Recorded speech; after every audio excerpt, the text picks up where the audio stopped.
This Medicine Hat City Council meeting of August 18th, 2025 is called to order at 6:30 p.m.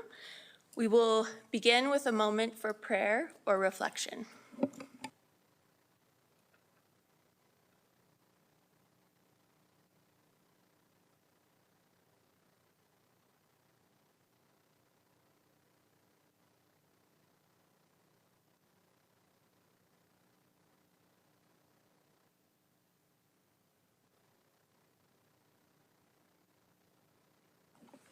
The City of Medicine Hat acknowledges that we live and work on treaty territory.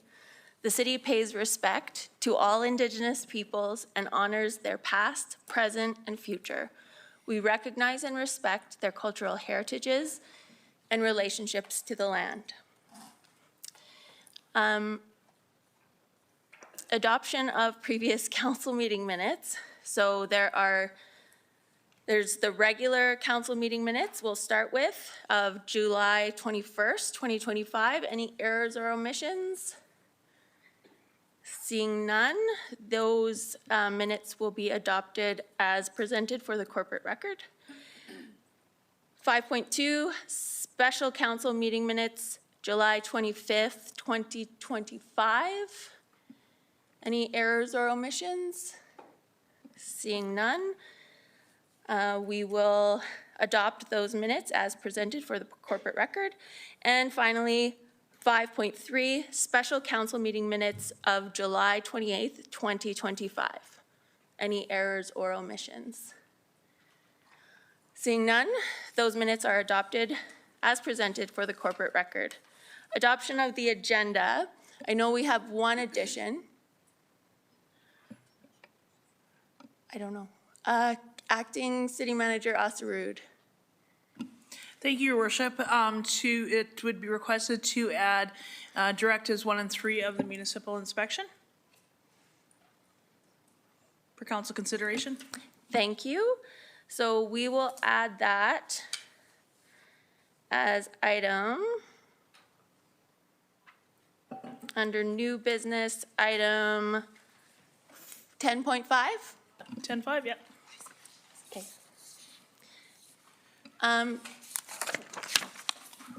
We don't have the, Councillor Robbins, can you please show your video? And if you are already, I apologize, we can't see. There we go. Thank you very much. Hello, Mayor Clark. I can confirm that I am present. I can hear you, and I hope you can hear me. Thank you. Yes, we can. I am having some lag and technical issues here, so I'm just going to turn off my camera and hope that improves things for me slightly. Thank you. Thank you. Any other additions to the agenda? Seeing none, we will adopt the agenda as amended. We could have a motion. This is from administration, so generally we don't, but okay. Next up is councillor announcements. Are there any councillor announcements today? Seeing none, we will move on then to the consent agenda. And I believe, does anyone want to pull anything out from the consent agenda? I understand Councillor Sharps has one thing. Are there any other things? Okay, Councillor Sharps. Thank you, Mayor Clark. Through the chair, I'd like to pull out 8.7, Minister of Transportation and Economic Corridors letter. Okay. And I believe Managing Director Bohan will speak to it. Okay, so we can address that now. That is the letter in the package. Go ahead, Managing Director Bohan. Thank you, Mayor Clark, and to Councillor Sharps. As you all know, on July 9th, 2025, a letter to the city was received from the Minister of Transportation and Economic Corridors. Administration deemed it prudent to engage with a review of the minister's letter and potential implications on the draft Transportation Master Plan, Active Transportation Strategy, and Transportation Safety Strategy. That review was completed on August 14th. A request for decisions being developed along with a public hearing summary for final administrative review this week, and with the intent for us to come back to council on September 2nd with those findings and how we've adapted the strategies to incorporate public feedback. Do you have a follow-up? I do Councillor have a Sharps? follow-up. So just to double check, Managing Director, so it'll come back to us on September, and so we had a non-statutory, it's going to come back to us. Will all the amendments all be included in the new revision? Yes, Mayor Clark, through to Councillor Sharps, yes. What we've done is put a number of proposed amendments to the language, as well as some explanations as to how do those plans address some of the concerns that were raised by the public. Okay, thank you. All right, so that is just an information item, and not part of the consent agenda, but we have received it. So we will just move forward and adopt the consent agenda. If I can get a motion, thank you. I move the council adopts the consent agenda items as per presented or amended. I'll second. Thank you. We will vote on that.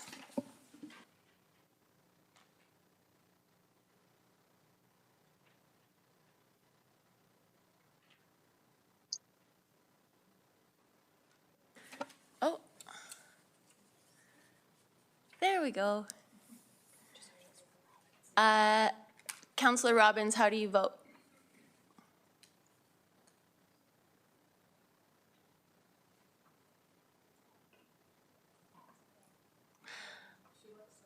Okay, I don't know what to do in this event. I feel like we couldn't do that every time, though. She's at the meeting, and she's not, we don't know if she's abstaining, but I think she's absent right now. Is that fair to say? Okay, so that passes. Next up is somewhere, my legal fees, I think. Okay. So I have a couple of charts that I printed out. There was some redactions that needed to be done in the paper that I wrote, but that will be released in the agenda tomorrow? Okay. Last council meeting, we had a few council meetings ago, we had some discussion regarding whether or not I was permitted to make a motion and on my own legal fees. And we decided that we would reach out to legal counsel and have legal counsel provide advice to this council on how to proceed. What actually ended up happening was the counsel who represented part of this council in the judicial review was asked for a legal opinion of whether or not I could do that. And it is framed in a way that they should let me know and all sorts. But I guess the end result is that they think that I should not participate at all in this because I'm not entitled to indemnification under the indemnification policy. Therefore, her view was that I should not participate at all. However, I am going to make a brief statement, and I hope that my request is considered. So when you're reading the document that I provided, you will see that it is likely that one or more members of council shared my confidential council-only August 15th, 2023 email regarding a performance appraisal, which undoubtedly caused catastrophic damage to the relationship between the chief elected official, and the chief administrative officer, and the chief elected official and counselors. This email then formed part of the basis for the city manager's demand letter alleging that I committed an act of defamation. These one or more council members have had their legal fees paid for by the city. City Manager Mitchell, who advised this council that she had a legal opinion indicating that she could unilaterally carry out the reorg, and carried out the 2003 reorg, and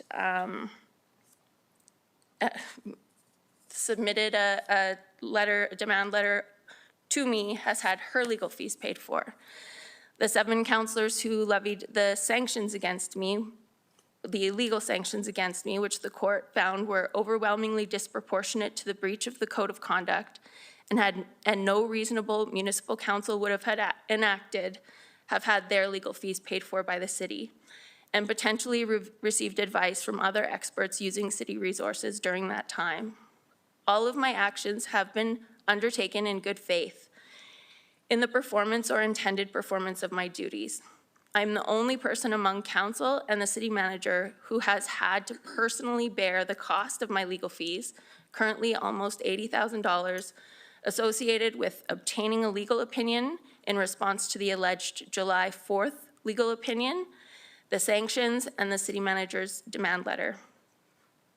The city's personal and travel expense policy, the actual policy part, says that the purpose of this policy is to provide a framework of consistent standards and guidelines for the reimbursement and payment of personal and travel expenses incurred by employees, city council, boards, and commissions, members of in the performance of their duty, and ensure fair and reasonable practices for reimbursement of personal and business expenses, including membership and association fees.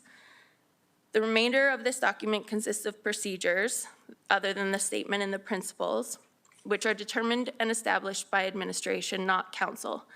The policy says that its purpose, as I said, is to provide a framework for consistent standards and guidelines for the reimbursement and payment of expenses incurred by city council in the performance of their duties. Council must ensure fair and responsible practices for the reimbursement of personal and business expenses incurred by members of council in the performance of their duties. The purpose statement makes it clear that of our indemnification policy, makes it clear that council members should be protected from the expenses of lawsuits and other actions that arise out of the conduct undertaken in good faith in the performance or intended performance of the council member's duty for the city. Acting in good faith in the performance or intended performance of one's duties for the city is not a standard of perfection, nor is it a standard that requires everyone to agree with the actions taken. While it is true that council found I violated the code of conduct on August 21st, my actions were undertaken in good faith in the performance or intended performance of my duties for the city. The city's AO bylaw was in fact violated. Prior to August 21st, 2023, I had raised this many times with the city manager privately and one-on-one in closed council. I understand that council nonetheless found my actions to be a breach. However, as you will see in this chart, that breach is not the source of my legal fees. That code of conduct investigation is not the source of my legal fees. There were 3 separate events for which I sought legal advice. First, after the city manager claimed to undertake the reorg unilaterally and said that there was a legal opinion, I sought an independent legal opinion. Next, at the expense of $10,500. Next, my confidential performance appraisal email was leaked to the city manager. 6 members of council agreed to fund the city manager's personal legal action against me, and I was served a demand letter that included the text much of the text from my confidential performance evaluation email. At that point, I retained legal counsel to address the demand letter as well as the demand letter in the context of the code of conduct because the fact scenario was much the same. Council then imposed illegal sanctions, and I filed for judicial review at a cost of $59,675. That is why I am asking this council to reimburse me of my legal fees in the amount of $76,017.62. I have no idea what the legal costs are to the city in terms of all of these different events, and I don't know what the councilors' other aspects of this litigation or these events, what that has cost the city, but I do know my costs and they are substantial. So I suppose I will exit the room. I would ask before you release the chair that I can make the motion, please. I don't think Are you releasing the chair? I am. Can I make the really- motion then before you release the chair? Oh, okay, Because the motion's not on the table, correct? correct. Okay, because I think you need me to take the chair? Okay, Okay, okay, thank you. I move that council directs administration to immediately pay and reimburse legal fees incurred by Mayor Clark to date in relation to the Giorno legal opinion, the reorg, city manager, sorry, I probably slaughtered his name, city manager Mitchell's defamation allegation, the code of conduct, the JR, or otherwise in the course of her duties in the amount of $76,017.62. okay, I'm going to leave now. Thank you. Sorry, Second? I'll second that motion. Thank you. I'm going to resume the chair now. So, any questions, debate?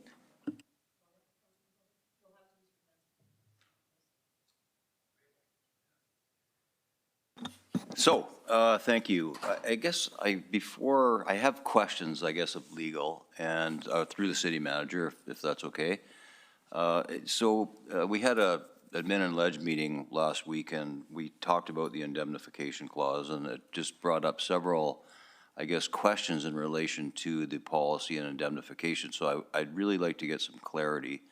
There's kind of 5 themes to my questions, and I can email them to this city manager or directly to the acting city solicitor. But I'm just gonna ask them, and they're procedural in nature, nothing to do with the mayor's particular requests and the specific matters. But I'm just curious, is the authority for the indemnification of legal costs for councillors limited to that contained in the indemnification policy that was in place at the time? That's number 1.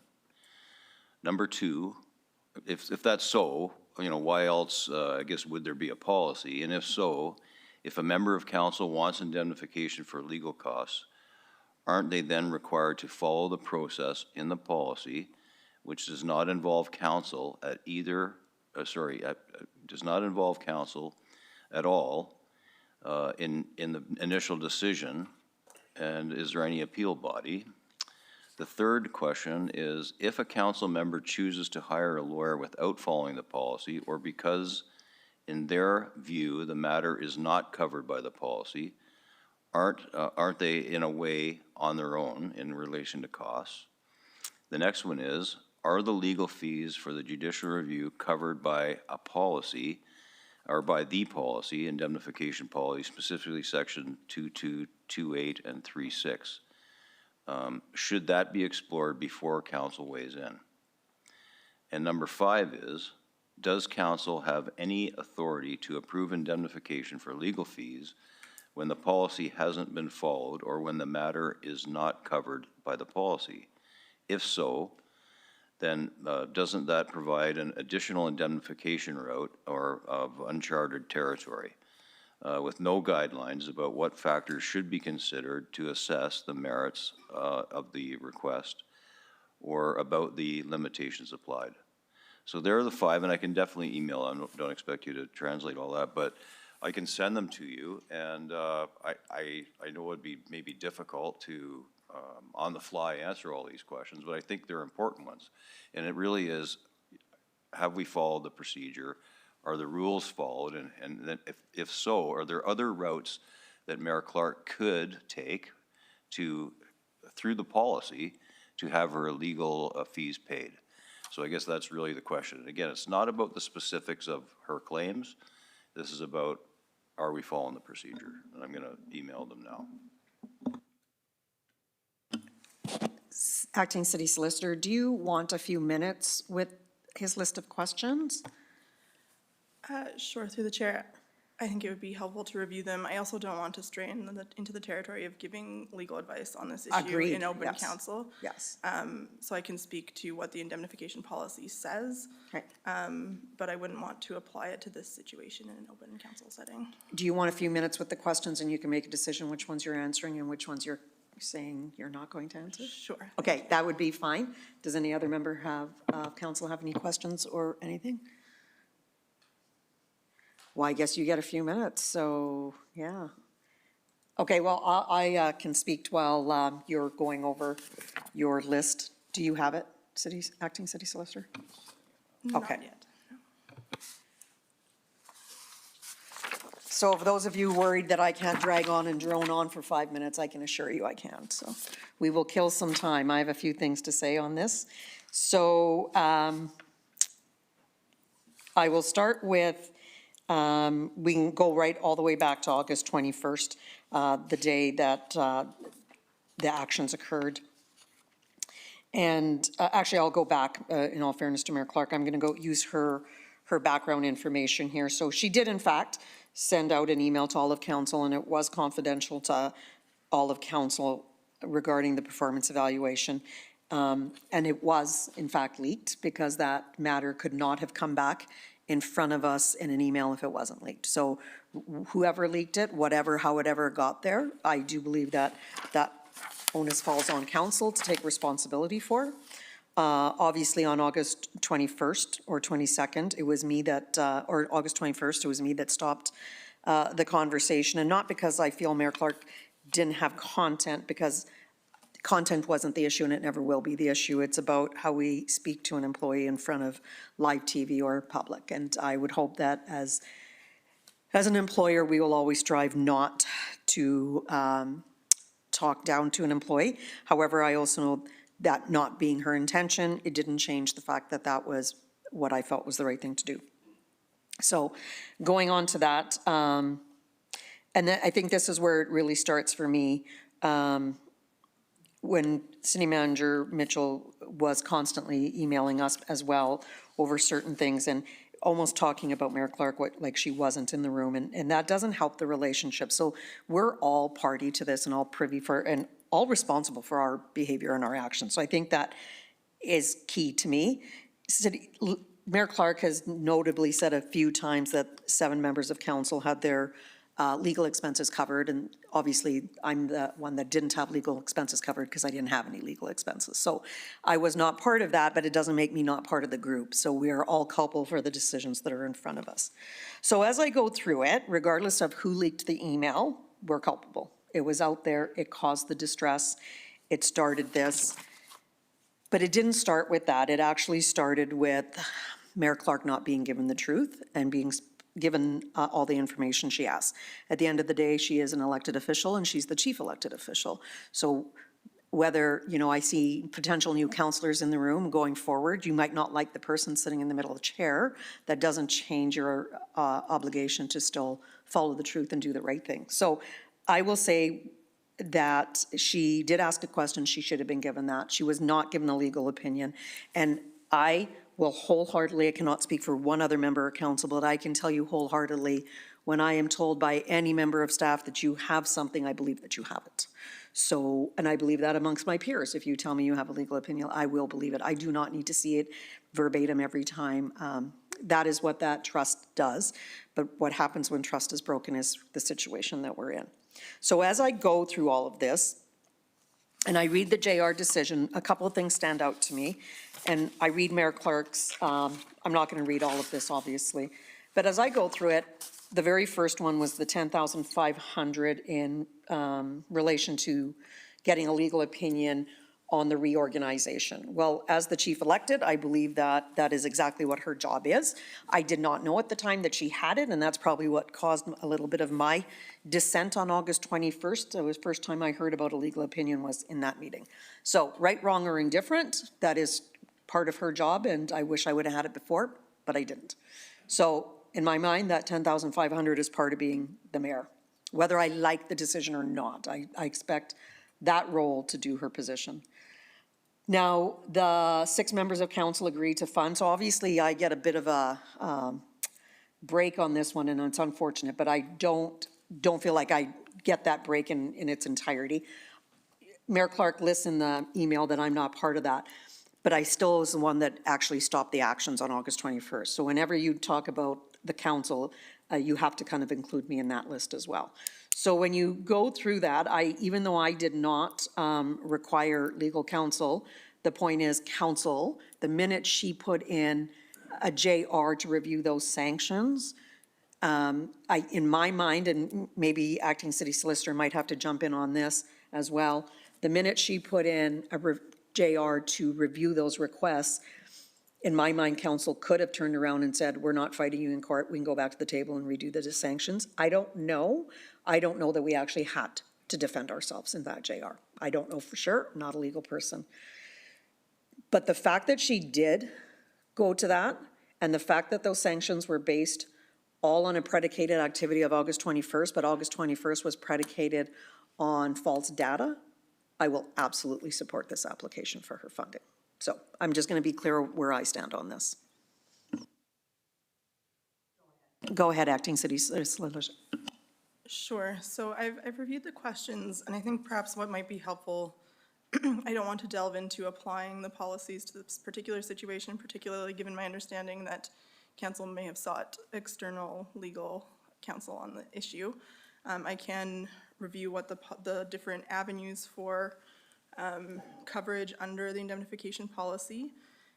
The first is where a claim is made against a council member or employee, and the conduct giving rise to the claim was undertaken in good faith performance or intended performance of their duties. In the case of a council member, that would be referred to the city solicitor to then refer to external counsel to confirm whether that claim or request for indemnification meets the requirements of the policy. There's a second section, Section 20, that says notwithstanding anything else in the policy, the city manager may, following consultation with administrative committee, choose to indemnify or otherwise conditionally commit to pay certain legal fees incurred by council in any situation where the city manager determines it is appropriate to do so in accordance with the procedure of this policy.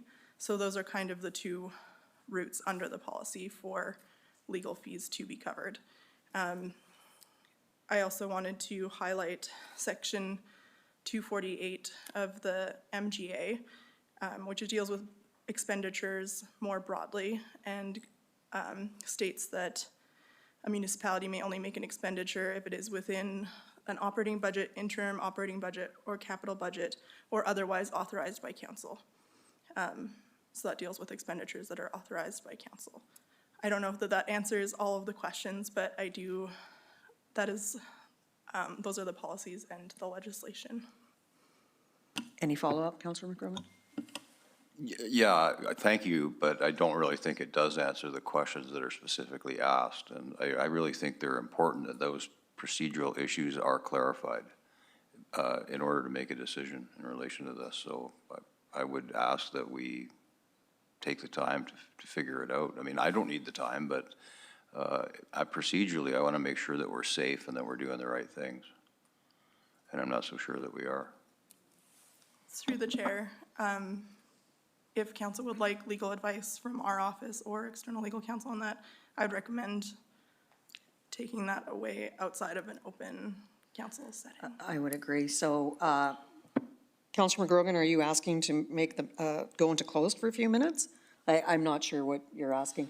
Like, I'm not sure why we're deferring again, but if you're asking for deferral, I think that we need to put that on the table. Well, to start with, I'm not deferring again. I have not deferred yet. I just read The item. I read the policy, and I'm just worried that we're procedurally safe. And, what spurred it was, I guess, when we were reviewing that, the indemnification clause to update it again, it came to mind that, perhaps we're not following, that the procedure wasn't followed properly. So really, it comes down to this, in my mind.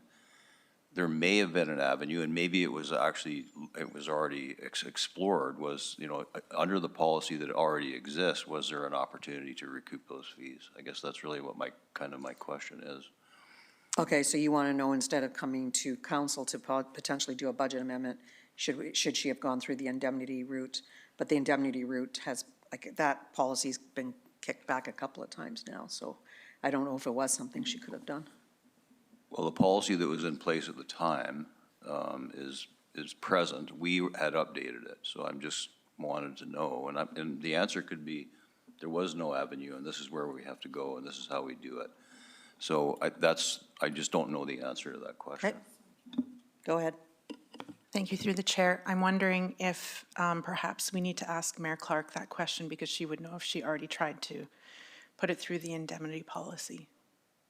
Is it possible to Yep, let's go get her. ask her that question? Colleen, can you put her? Thank you.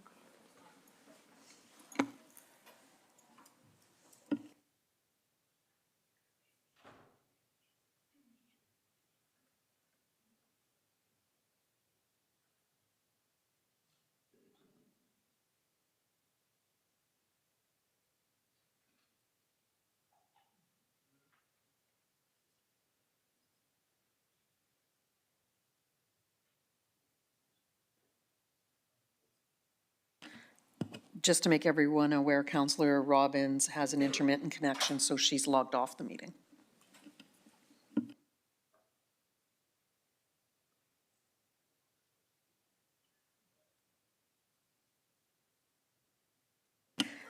Mayor Clark, don't get comfortable, we just have a question. I will let Councillor McGrogan pose his question. Yeah, thank you. So my question actually was there an attempt, and no one seems to be able to answer it, was there an attempt for you to, I guess, claim some of these legal expenses through our indemnification policy that exists, either after the expenses were incurred or before? Yep, so I did request indemnification. Our policy prohibited, because it was just a claim, a threat against me. It didn't count as a claim. That's probably part of the costs in the 5,000 middle one, because that was happening at the same time. I reached out to City Solicitor Bullock in accordance with the process. I didn't get a response until my lawyer reached out. And so no, I didn't. I was denied indemnification. And I will note as well that in 2023 and 2024, when the expenses were approved for City Manager Mitchell, council was advised that those fees were not covered by our indemnification policy either. And council did approve them. So yes, I tried to follow the process. I reached out to, according to the process, reached out to City Solicitor Bullock, but for, I think, probably the same reasons that City Manager Mitchell's was not approved, because it wasn't a claim as defined under our bylaw, or our policy rather, that it was denied. Is there any other questions of Mayor Thank you. Clark before she exits again? Sorry. No, sorry, Mayor Clark.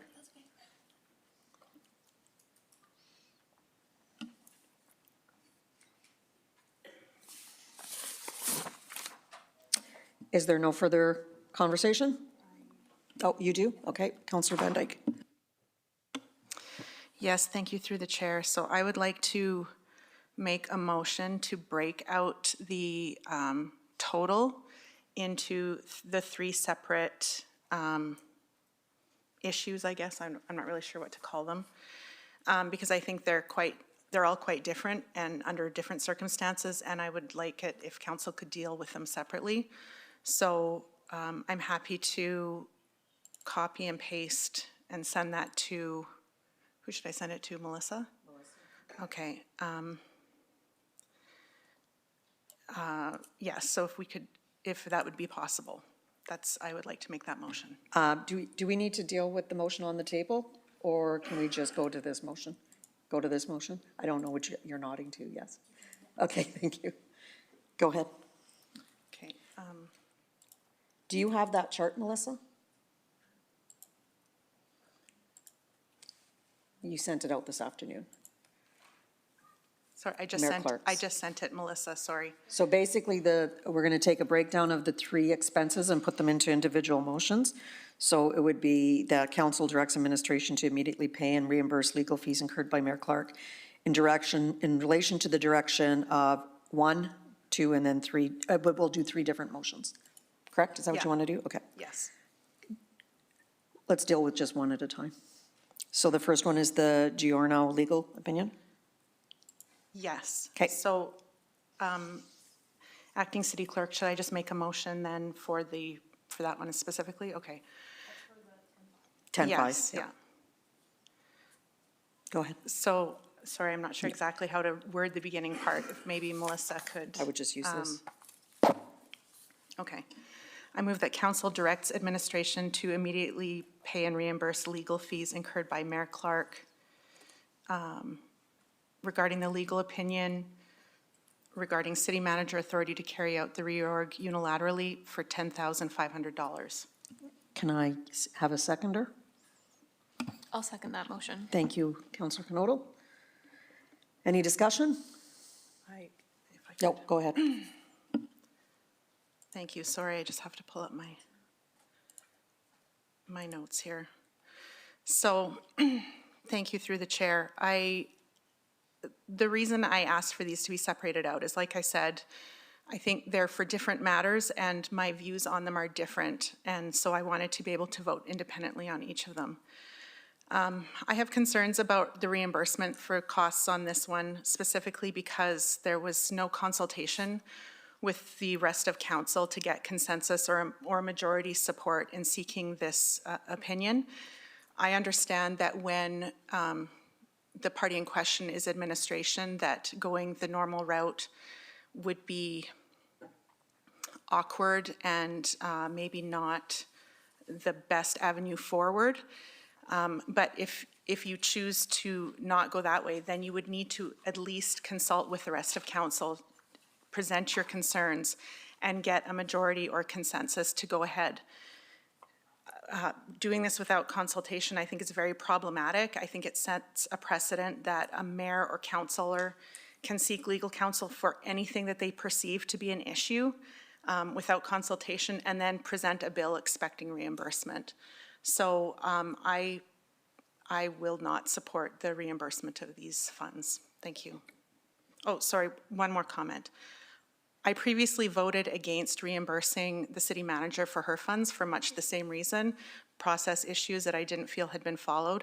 And so I am adhering to my own standards, I guess, that I believe these matters both apply. Thanks. Councillor Jimnowski? Thank you, through the chair. My comments are much in line with Councillor Van Dyke on this particular segment of fees. Before I get to that, I mean, I recognize that this is a very difficult conversation. It's been put forward a number of times. There's a lot of public interest, and there should be. This is their council, but fundamentally, I agree. And having been here some time, there are many opportunities, many times where we're not questioning staff's opinions or staff's direction. And and again, people can break that out and say, well, you should. I don't verify. examine, question, in the conventional sense, we do that and have done that and need to continue to do that. But to obtain unilaterally a legal opinion without any kind of conversation or preemptive discussion with counsel is on that person. There would be we'd have to have a bottomless pit of monies allocated for individual council members who wish to obtain individual opinions that they believe are founded in contradiction to something that staff are bringing forward. Or what if it aligned with? Is there a reimbursement for that?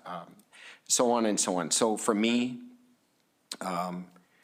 there has to be a line drawn. I recognize these are real dollars borne by a real person, our colleague, our mayor, and that's not lost on me. But the process has to be honored, or we make a mockery of it going forward, and we set a dangerous precedent. So on this particular segment, I will not be in support. Councillor Knotel. Thank you, Councillor Sharps. So as Councillor Domanowski mentioned, this was a complex issue where there was no perfectly innocent party, as dynamics between individuals can be sticky, especially in this realm. So everyone around the table played a role in how this situation unfolded. With that understanding, I believe that anyone in the position of mayor should be protected from legal fees when doing their job with ethical conduct. However, this was, as has been mentioned prior, a unilateral decision with no consultation, and too much of this was preventable with civil behavior and open communication, which, despite multiple attempts, never happened. This situation was a bit like running headfirst into a brick wall over and over again. I would like to reimburse for the same amount that the city manager was awarded, which I was in support of when we were requested. And in review of the chart, that would be section 2 and is almost the same amount that we awarded the city manager. So I will only speak to this particular motion because that is my belief, and otherwise will hold up true for the other 2 motions. Thank you. Councillor McGrogan. Yeah, thank you. This one also, she sought this, in her words, personally. So she went out and personally got this opinion. So it wasn't by the will of council. And, you know, I agreed somewhat with what you said, Councillor Sharps, about she's our chief elected official and she needs the ability to do that. But in my view, she did go after this money. She got this opinion personally. And she didn't really air it until after the city manager agreed publicly that she didn't follow the AO bylaw. So it was probably unnecessary in the first place. So I'm not supporting the payment of this particular one for the reasons already mentioned, and the further fact that she did agree that she got this opinion personally, quote unquote. Councillor Hyder. Thank you, and through the chair. I'm in full agreement with Councillor McGrogan, and thank you for bringing this forward. I'm just going to call you ABD. I will not be supporting the payment of the first matter that we're dealing with of $10,500 for reasons that have already been mentioned. So thanks for bringing this forward, Councillor Bendig. Thank you. So before we vote, I'll just say that on July 4th, it was City Manager Mitchell who told council that she had a legal opinion from City Solicitor Bullock. Sorry, I don't want to be able to say that name today. And it wasn't until July 14th, so 10 days later, that she got a legal opinion. So I just want to make sure that we all understand the dates here. So she did not do it on her own cuff. She was told there was a legal opinion that she received from City Solicitor Bullock, and City Solicitor Bullock did not give that legal opinion. And 10 days later, she reached out and got a legal opinion. So unfortunately, I don't believe the thought process in refuting that payment actually makes sense. So if I was told that something was and it wasn't, and I immediately found that out and got a legal opinion on the AO bylaw, I guess using that logic, whoever paid for the legal opinion, eventually that city manager got, I guess she needs to refund that money, because if we're not paying for legal opinions, I'm not sure we paid for one and not the other. So that's mine, but we can go ahead and vote. Going to reread it. Can you put that up? Council directs administration to immediately pay and reimburse legal fees incurred by Mayor Clark for legal opinion, RE City Manager Authority, to carry out the reorg unilaterally in the amount of $10,500. We will vote.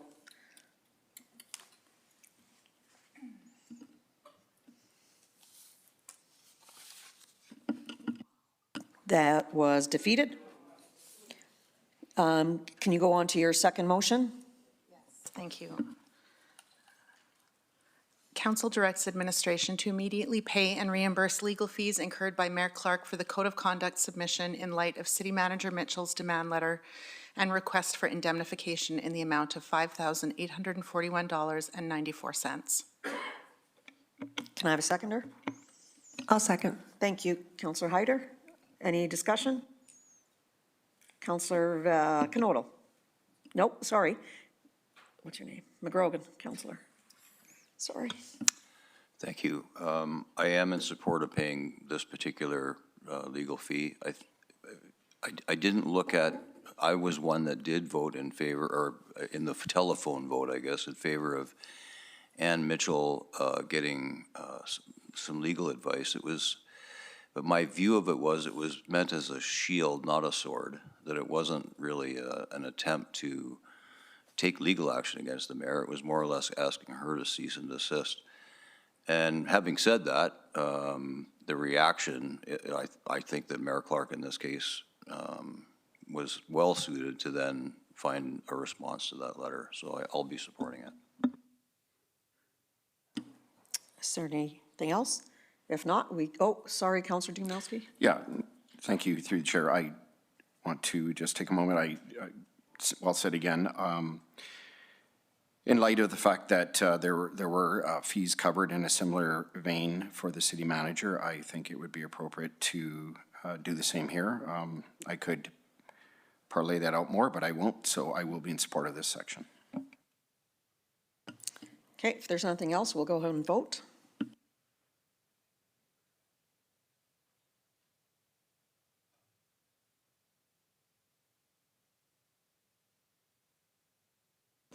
And that passes. And our third vote, or our third motion, sorry. Council directs administration to immediately pay and reimburse legal fees incurred by Mayor Clark for judicial review in the amount of $59,675.68. I'll second that motion. Thank you. Councillor McGrogan. Yeah, thank you. Obviously, we've had a lot of time to think about all of these issues. It's clear that Mayor Clark did commit misconduct.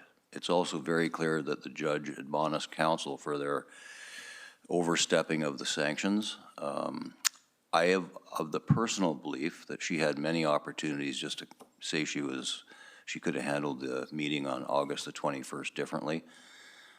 And be prior to the judicial review, and this, in all likelihood, would have all went away.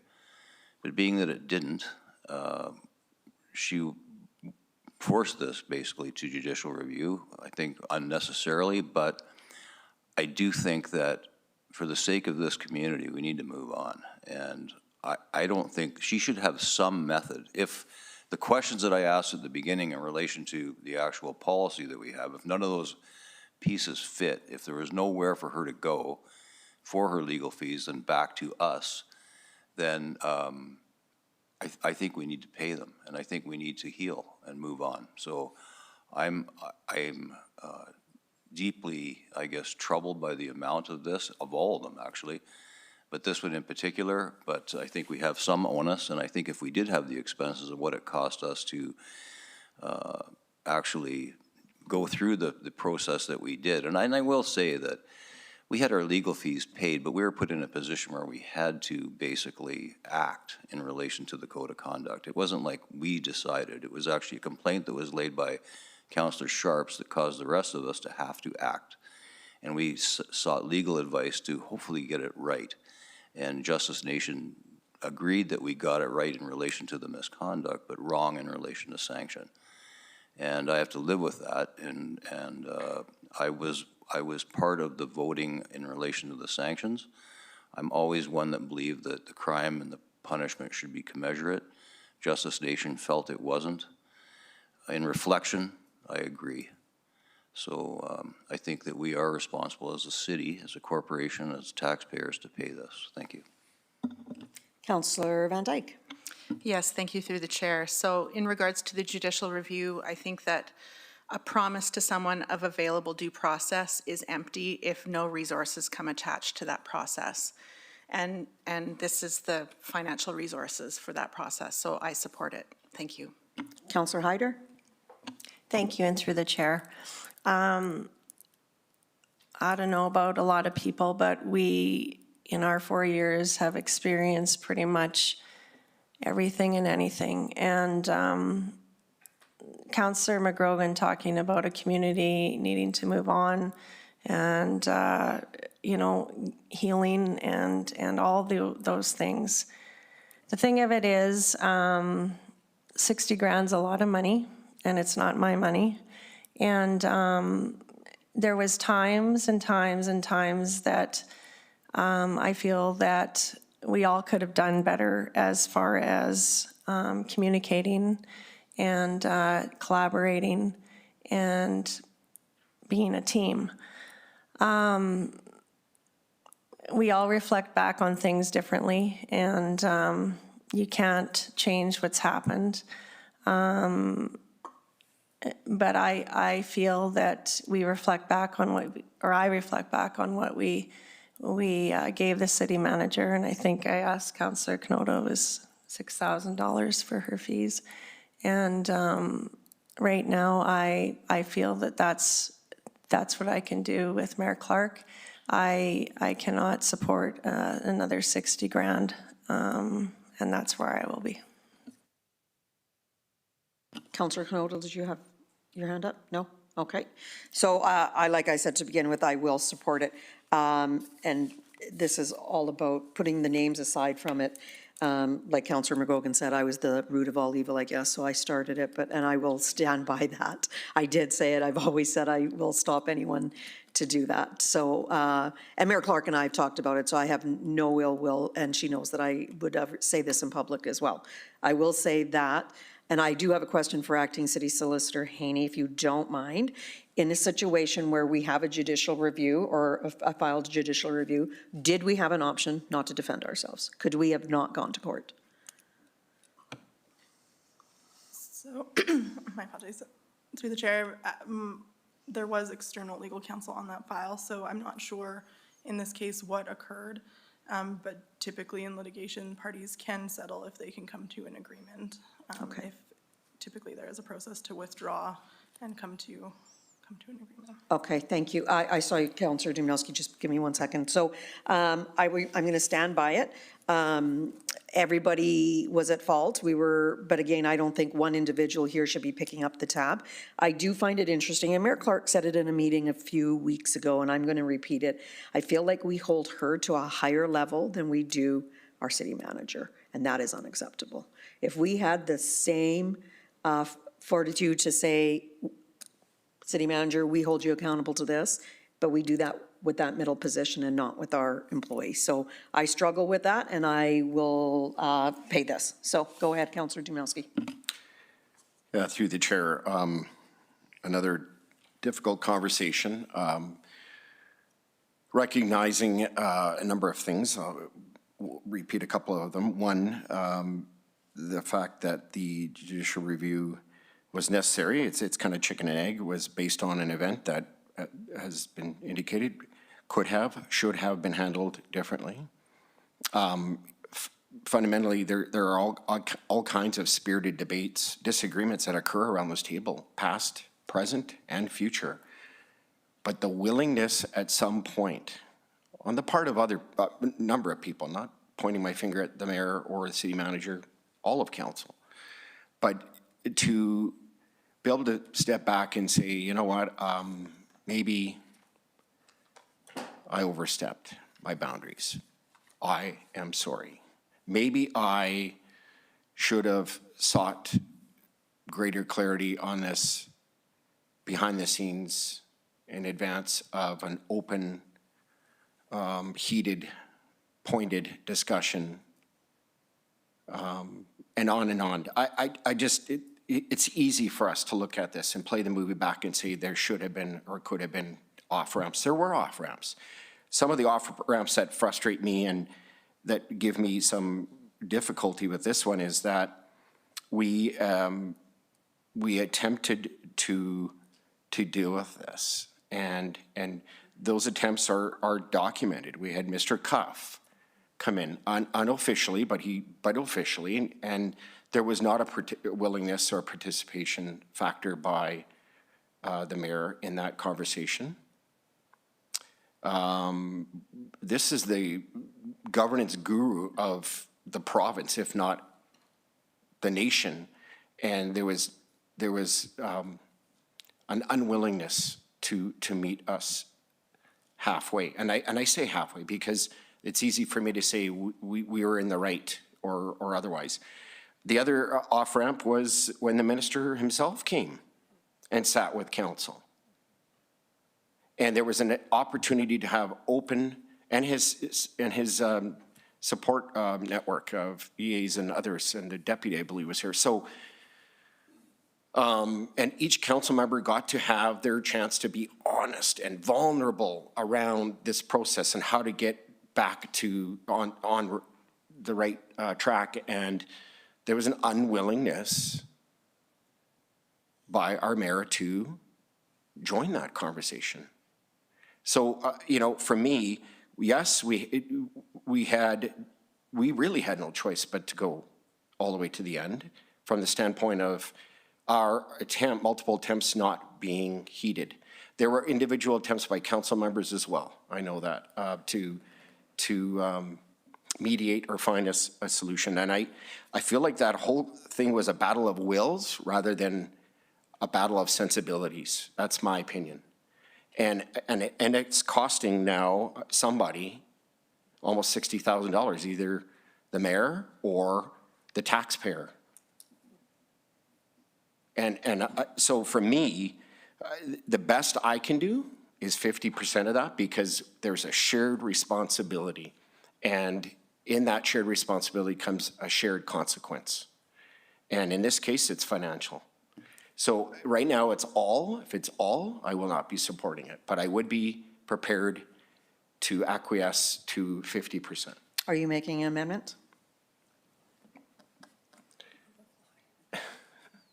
Well, it sounded like that, but I need clarity. So. Well,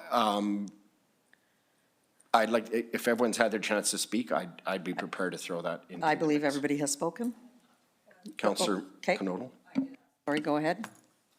It was afterwards that I pressed the button, so it's all good. I don't have access. You have to Oh, wave. Sorry, Shiloh.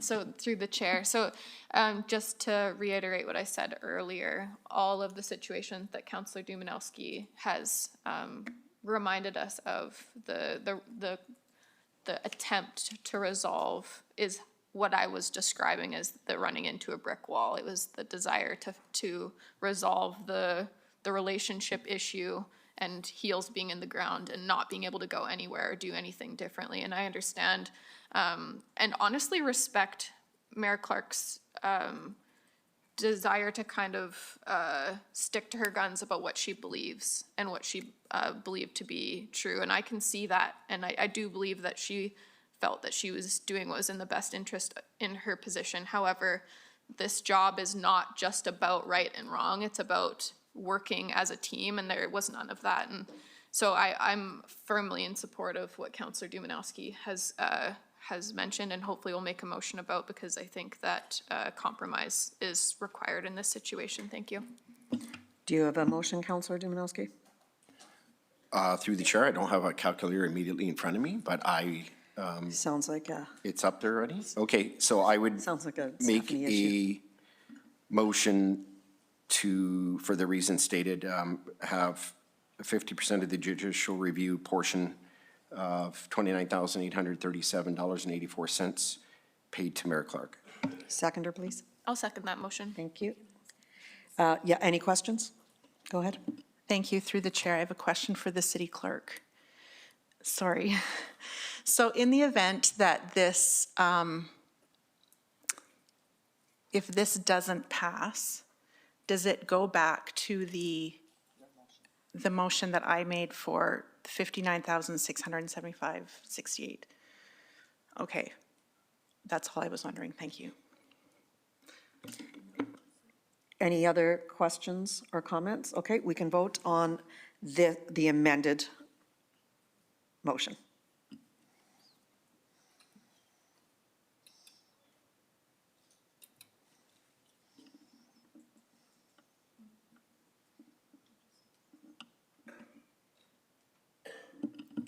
So we need to go back to the original motion? I would have preferred to deal with that first and then this one.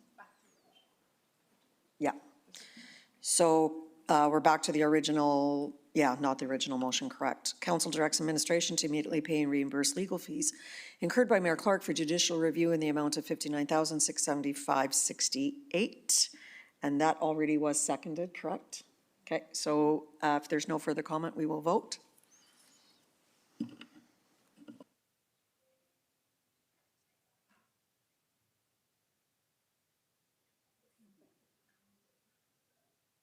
So that is defeated. That is unfortunate. We can bring Mayor Clark back in if there's nothing else on this. I will wait till she's back in before I say anything.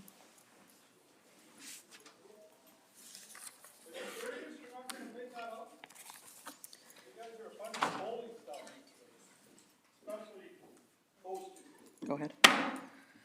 I appreciate your passion, sir. If we could just try to. Well, not all of us. There was a vote of council. We have to move forward. As soon as Mayor Clark comes in, I'll just give some closing.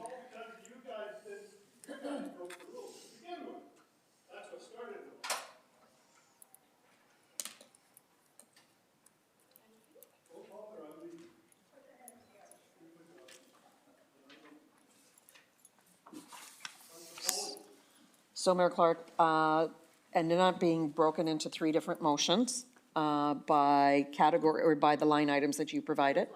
Oh, okay, so I guess you don't need me to say anything. I was watching the video. Okay, well, I will just summarize thank you, sorry about that. I hope that you can, and I'm speaking for me and not for anybody else. I hope that we can find an alternative way. I do believe that as the mayor and any mayor sitting in there, they need to have the ability to do their job. And when the dates are lined out the way they are, to me, the legal opinion should have been covered. And as far as your legal fees, our legal fees were covered. Everybody's legal fees were covered. So I always felt that way. So I hope there's an alternate way for you to get reimbursed, and I really hope it's not a judicial review. Thank you. Yep. Yeah, thank you. I agree with that, and perhaps there should be a motion in relation to my questions about the process to begin with, whether or not it's already covered and someone, I guess maybe it was overlooked. I know that you've attempted to get your legal fees paid through the policy, but I'm wondering if it needs a fresh look. So I don't know if that would take a motion to have that done. But I do think that we should seek legal advice to see if it is actually in fact covered in policy anyway. So I'm not left feeling that it has been. I would be happy to make a motion. I will say that this goes back to indemnity policy for me in whole. I do struggle if I need indemnity. And a couple of months ago, we were all served. I used my own lawyer and paid for it because I wasn't going to get approval from my employee to get approval. That makes no sense in any world I've ever worked, and it never will. So thank God my lawyer was happy not to charge me, so I was very lucky, but it's not the point. It doesn't make sense, and even City Solicitor Bullock, as amazing as the legal department is, he works for our employees. So it's a really weird situation to get approval. So I do think that we need to, I've always said this indemnity policy doesn't sit well with me, so we do need to, I'd be happy to make that motion, Councilor McGrogan, unless you want to, and I'll second it. Yeah, I think that'd probably be the way to deal with it, being that I put the questions to the city the city clerk already. So I just like, I don't know how to word this on the fly. I'm always nervous to do that, but the council direction is to seek external legal counsel regarding Mayor Clark's Indemnity? indemnity in relation to the alleged misconduct, to determine if, in fact, it should be covered under our present indemnification clause, or indemnification policies. I will second that. Can I ask a quick question? I'm just curious if we are able to make a revision to the policy, could Mayor Clark then make an application after it's been resolved? I believe so. Okay, perfect. Well, I don't know. I shouldn't say that. Okay. City, I'm not relinquishing the chair yet, if you don't mind. Acting City Solicitor Haney, could you respond? Typically, for laws or policies, it's what was in place at the time. However, that could be part of the legal opinion solved. Okay. if that's- To apply it retrospectively? Okay. Andy, does that meet your? Yeah, Andy will speak for it. Yeah, I think it covers it.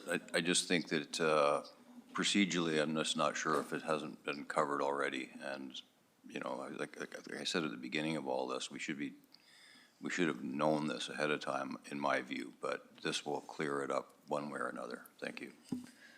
And I still second that. Is there an end to that, Melissa, or no? You're waiting for?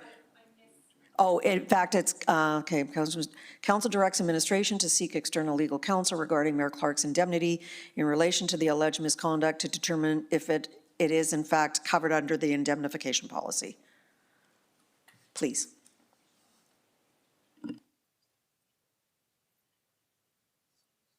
Any discussion? Councillor Canodal. Thank you, Councillor Sharps. I'm just wondering if it in fact is covered under indemnification policies elsewhere? Because right now, it for sure isn't covered here. No. Or if it should be covered? Because if it says determine if it is in fact covered under the indemnification policy. Oh, I see. There's no changes with that request. I see, okay. Well, having said, may I? Go, yes, please. Yeah, through the chair. It's okay. So I think if you go back to that motion, I think that it's not just the it should be indemnification policy or other policies such as the one that Mayor Clark brought up in relation to the travel policy, was it? Mayor Clark? Expense and travel. So there, I think, and other policies related to expense, city policies related to expense. Yeah, I like that. Melissa, do you have that all? Are you happy with that, Councillor McGrogan?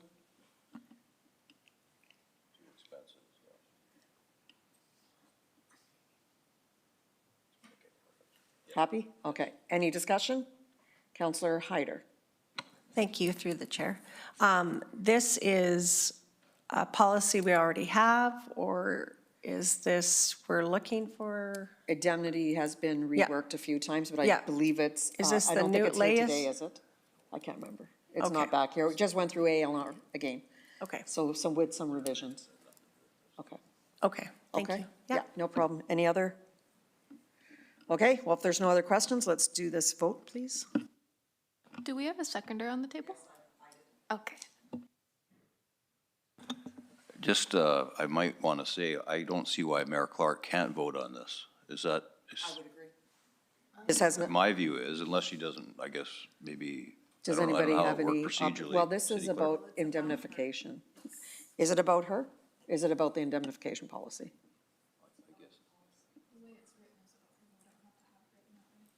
I don't need to vote. Okay, let's move on. Let's vote. You can just walk out. As long as the mayor is present, she must, as long as any member of council is present, we must vote unless we have pecuniary interest instead of a conflict, just in case you think we're all not doing something here.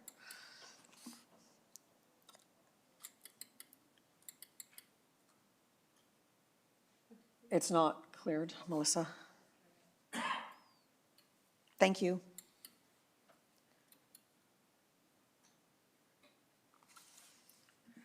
Excellent, and that passes. Thank you very much. Mayor Clark?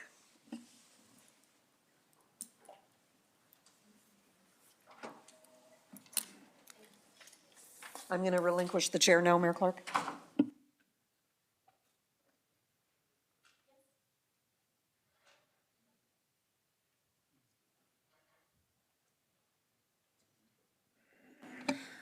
Okay. I do just want to make a point of order, or like to clarify something. Neither the George Cuff meeting nor the meeting with the minister were mediations. No formal settlement offer no offer was put to me ever in order to settle the matter. And my taking steps to go to judicial review were not about the fact that I was found in breach of the code of conduct. It was about the egregious nature of the sanctions that were imposed. And, I did hear in media that, oh, if only she would apologize, then all this would go away. But none of that was ever put to me. So I take issue with the idea that so many attempts were made to try and settle this. I just do not agree that that is the case at all. And financial, like the brutality of without notice cutting someone's salary in half, I do not understand how that could possibly be viewed in this context as reasonable, and neither did the court. So that's what I have to say about that. And next up is Medicine Hat Exhibition and Stampede funding request. That will go to Mr. Hutter. Are we not going to do 9.2 and 9.3? Yeah, we will. Do you want me to push back and we can, I don't mind moving back. No, I was just on the wrong page. Amendments to the procedure bylaw 4725. Having said that, I would be happy to allow. Let's do that. Okay. Do you need a motion or you just make a motion to move 10.3, no, to move, where am I? No, but we're moving 9.2 and 9.3 and allowing MHES, which is which number? Thank you, see it now, blind. 10.2, immediately, so you don't have to wait. Can I I'll get a second? second that. Thank you. All right, we'll vote.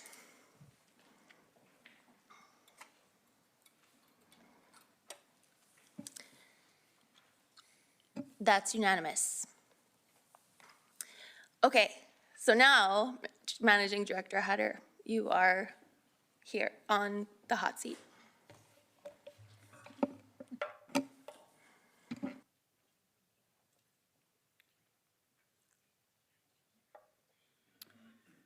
Good evening, Mayor Clark and members of council. Thank you for the opportunity to present on this item tonight. I'd like to express my appreciation to the MHES Board and Administration for joining us this evening and for their involvement in this project. Finally, I want to acknowledge the teams in Finance, Municipal Services and Business Support, and Fleet and Facilities for their collaboration on this file. The recommended motion is that council support Medicine Hat Exhibition and Stampede with a financial contribution of 50% of the total project cost to a maximum of $15,896,250 funded through operating reserves for the construction of Building Plan 3B, contingent upon the following conditions.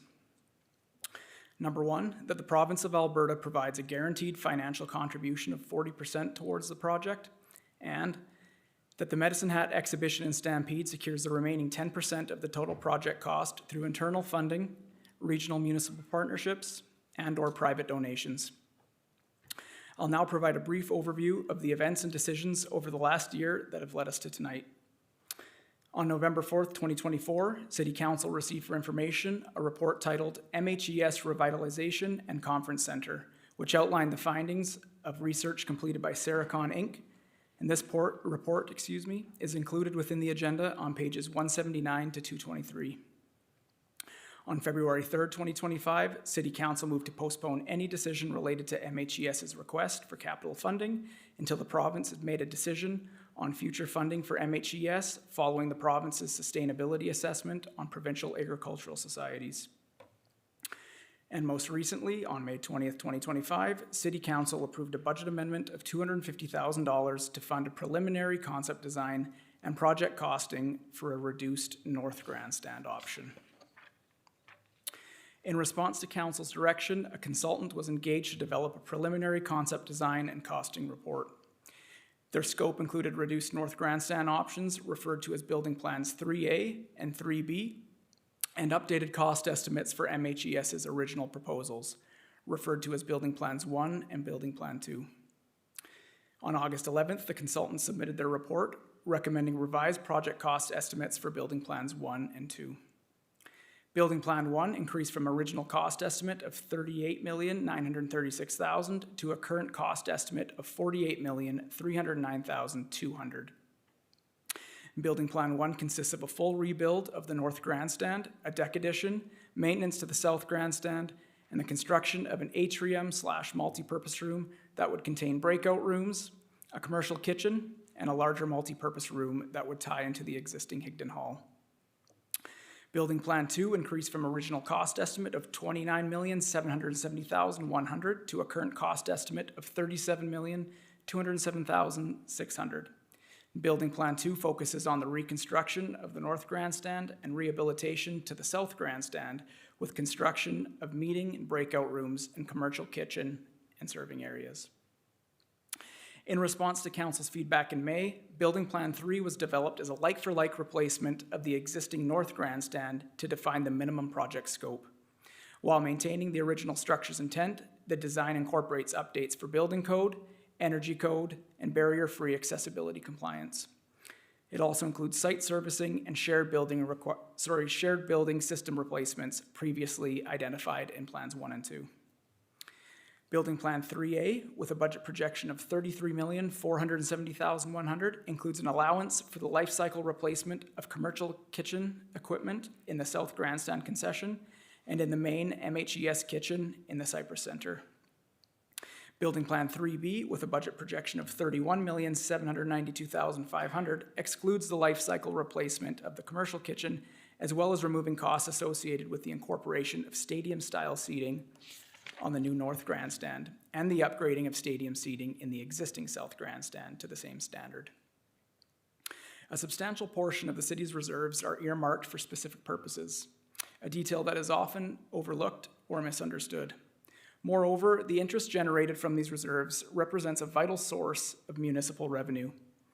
Any reduction in this revenue stream may necessitate an increase in the tax rate to maintain fiscal balance.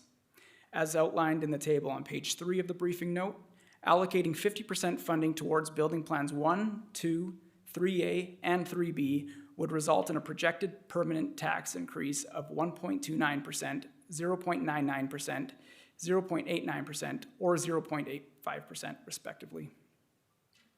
I'd like to draw Council's attention to the table at the top of page 4 of the request for decision, or page 114 of the agenda package. To help illustrate the compounding effects of budget amendments, our team worked in collaboration with finance and municipal service business support to develop tables that outline both potential upcoming amendments and those already approved.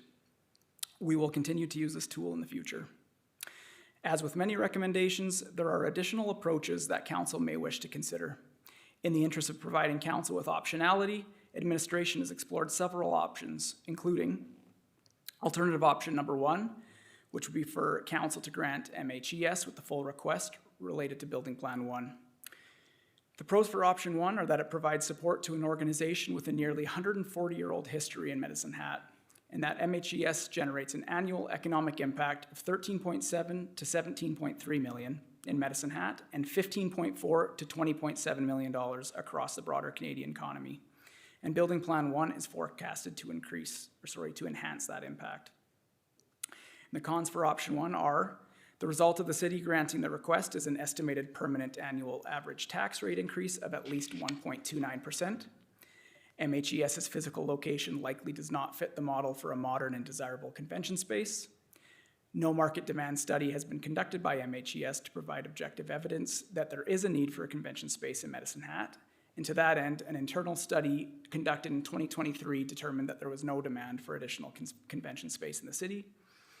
New convention space would be in direct competition with existing city facilities, and granting funding may result in similar requests from other organizations.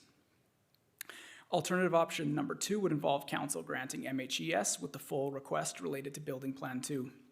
In addition to the pros listed in alternative option number 1, alternative option number 2 is less impactful from a financial impact perspective, and reconstruction, rehabilitation of the grandstands represents a more direct and dire need.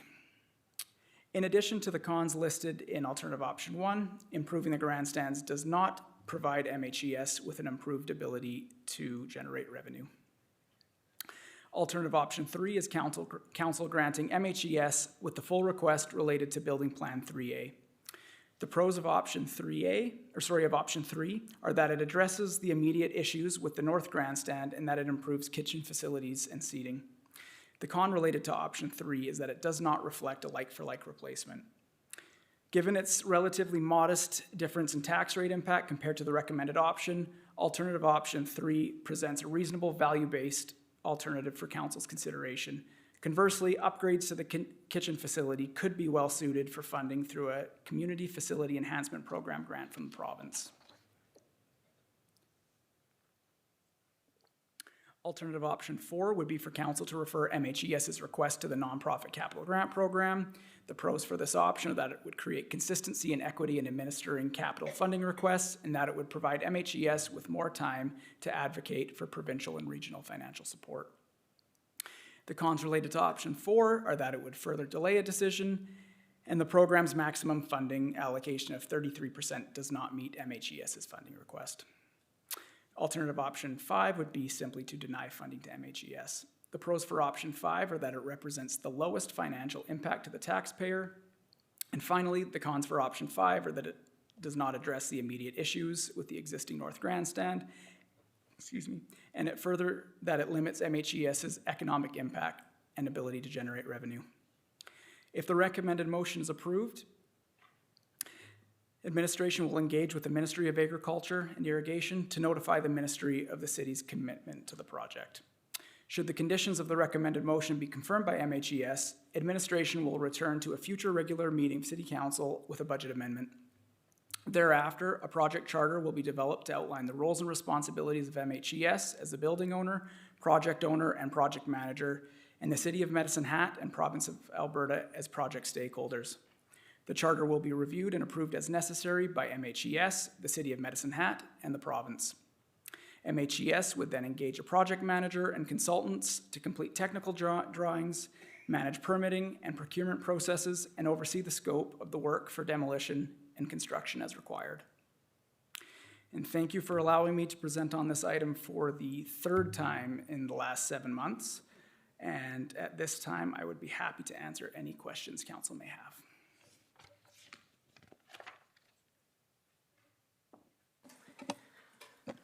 Councillor Hyder. Thank you, Mayor Clark, and through the chair. Thank you, Managing Director Hutter, for the work that you have done with this and with Medicine Hat Exhibition and Stampede. I just have some thoughts after being around the table for coming up 4 years, and this topic has been here with us for, seems like it is 4 years. When I think back to what we want to do or have in this community, and like you said, and we know the exhibition has been part of this for many, many, many years.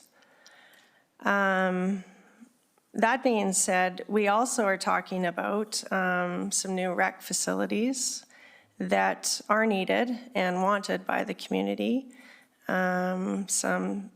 Possibly some swimming in the south, and possibly some ice and a curling rink in the north. The usage and demand for that, of course, is, I would feel, a lot greater than the demand for us to enhance the facility on the grounds. And that is absolutely no slight to the exhibition. I've been part of that. My family's been part of it for many years. But as things shift in our community and money shifts in our organization, we have to learn how to be a little more, we have to be better fiscally responsible. I can say just from my perspective, gone are the days of how we're a very well-off community and the money just kept pouring in. And we need to pivot and learn what is a priority for our city. That being said, and I know Mr. Edwards isn't going to want to hear that, but that land up there is prime land for possibly new multi-dwelling homes, houses on their own, and that conversation has been talked about. And we don't like change and we don't like hard conversations, but that to me might be something that is our next step with this group. I just can't support that amount of money. That's just me saying that right now, currently with the way things are. I think we might have to be open to different conversations and the possibility of maybe that organization moving to another location in and surrounding our community. So I appreciate your presentation, Joe, and those are just my thoughts. I just am wondering if anyone wants to put a motion on the table. You don't have to. Would anyone like to put a motion on the table, or are we still asking questions? Because I'm happy to have questions for Joe, but unless we're debating, we got to debate a motion. Okay, question. Do you have a question as well, Councillor McGrogan? No, not until Okay. after the motion's on the table. Okay, so I'll go to Councillor Sharps. Thank you. Just a quick question about the funding model on number 3B. So under the 15,896,000, it's funded by the grant, so that's all grant. None of this is loan? Correct. Okay. And the provincial funding, would that be loan or grant? Through the chair to Councillor Sharps, that would be a grant. Okay. And to date, has the Stampede been able to come up, and I don't know if you can answer if they need to, but have they been able to raise any of the funds towards their 10%? Through the chair to Councillor Sharps, in my most recent conversations with Mr. Edwards, it does sound like there have been some fundraising efforts made. Okay. I'm not sure to particularly what extent, but I do know that there have been some efforts, and frankly, I do understand and I do somewhat sympathize with their group that it is difficult to fundraise for a project that hasn't been established. But unfortunately, I'm not able to, I don't have the information on me as far as how much they have fundraised at this point, but I do know that it's ongoing. Okay, so, okay, thank you, appreciate it. Okay, I would like a motion. I have questions. Okay, Councillor Dumanowski. Through the chair. Managing Director Hutter, so just trying to understand, in no particular order, the costing inflation or increases that have been taken into consideration here. Are these costing amendments or proposed costing amendments, were these done in concert with the Medicine Hat Exhibition Stampede? Are these our own costing estimates? Who contributed to those amendments? Thank you, and through the chair to Councillor Dumanowski. So we used the same consultant that had originally been the architect on building plans 1 and 2. So it is the same consultant. We did have a meeting in May between some project management group with the city, myself, Mr. Edwards and I believe another representative from the board. Mr. Edwards stated, I feel like, in my opinion, what the must-haves were, and we have implemented those in both mostly option 3A in terms of stadium seating and an elevator. And in 3B, the elevator is included, but and sorry, the kitchen upgrades as well. But the kitchen upgrades and the seating upgrades aren't in that particular option. In terms of the costing, there are multiple factors that led to the costs increasing. Number one, market escalation, which I'm sure everyone can imagine. The estimates are 2 years old, but actually even what played a greater role is the level of completion for this costing estimate was in greater detail. There were some site servicing issues that weren't quite fleshed out originally, and those are in this report. So it seemed like this is perhaps more of a robust estimate. And then finally, there's some building code changes since 2023, particularly in 2024, that have added to some legislative requirements that have had a factor on the cost. Just a follow-up question. Thank you. So you alluded to the difference between Plan 3A and 3B. As it's indicated here, stadium seating is no longer part of the plan, nor is there a kitchen rebuild. You did touch on that. In the context of full inclusion or creating an inclusive environment for everyone to enjoy, and certainly we take pride in the construction of our facilities. The last many years, certainly I've been here, and I'm sure well into the future, we've always found a means to ensure that there is full participation. I'm worried, and maybe it's an opinion at this point, but I'm curious why we would remove what I believe is a critical piece of the equation when it comes to full accessibility in 3B, which is what is being recommended. Thank you. And through the chair to Councillor Dumanowski, can you explain what you mean there? Are you saying that you feel like there isn't inclusivity? Well, the elevator sorry, elevator is in both options. It is in both? A and B, yes. Sorry, the difference is there's no stadium seating in B. Okay, and is that, okay, so the state, maybe that's where my confusion comes in, I apologize. Is that fully accessible then? Or yes, it's built to, through the chair to Councillor Dumanowski. Building Plan 3B includes an elevator and all current building code. Okay, I take that back then. My final question is it regards to, I mean, all of these plans, regardless of which ones are put here, and it's good that they're all here to kind of bring us back to the history of probably 7 years of conversation from the onset to today. Not born by you. Certainly I've been here and I was shades darker in hair when this all started, and certainly I'm just extraordinary. I'll save my comments for the end, but certainly frustration around the timelines. Part of that, and where I'm going, is around whether, at different points through this conversation is the province on side? Is the city on side? Is the province on side? If the city's on side, and if the city's on side, is the province on side? And we learned many years ago that the province had indicated and expressed participation in this.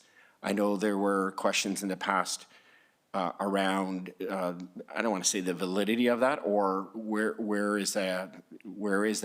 Can you confirm or deny that there was and is some active communication by the province expressing interest in this project? Thank you, and through the chair to Councillor Dumanowski. Yes, 2022, I believe, a letter was sent from the Ag Ministry to the city indicating interest in this project. They stated that, once engineering requirements and scope had been determined, that they would look forward to seeing not an application, but communication from the city, and that they would consider the application at that time, or the submission. So there was a letter sent. Correct. Thank you. Councillor McGrogan. Thank you. Through the chair, first off, thank you for your work on this. Regardless of, I guess, where the outcome goes, I know there's been a lot of work put into it. I see, I guess my question is, behind you is a contingency of the Medicine Hat Exhibition and Stampede, which I know you're aware of.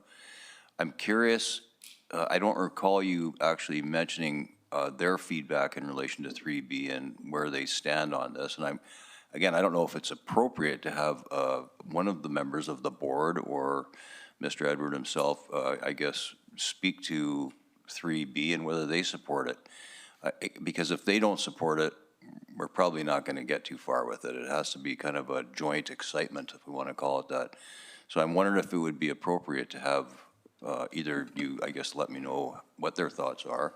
And secondarily, being they're here, if they could provide comment.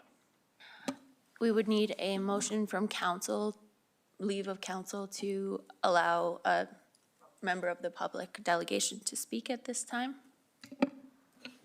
I can make that motion, Mayor Clark. I move that a member of the Medicine Hat Exhibition and Stampede Board be allowed to speak at our meeting this evening. I can second that, although I believe it is your prerogative as chair to invite them. Nope. Okay. We follow the rules unless council agrees that we don't follow the rules. Okay, so we will vote on the motion. Is there any discussion on the motion? Councillor? Well, primarily, I was asking Mr. Hutter if if provided feedback, and he might be able to explain that. So that'd be this first step, and then secondarily, would there be an appetite to hear from them? Thank you, and through the chair to Councillor McGrogan.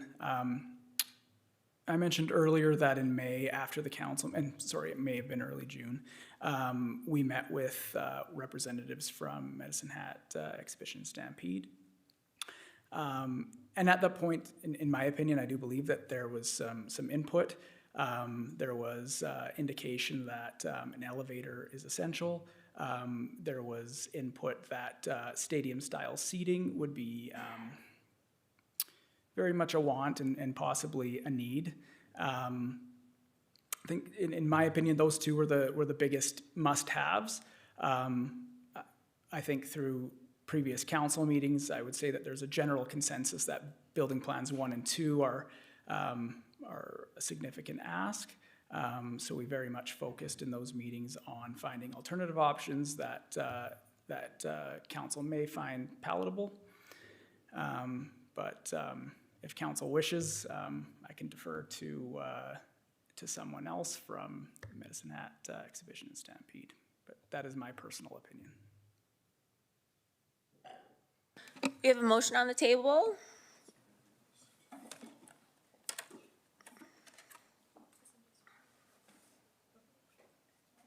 We will vote. Move that a member of Medicine Hat, yes, that's right.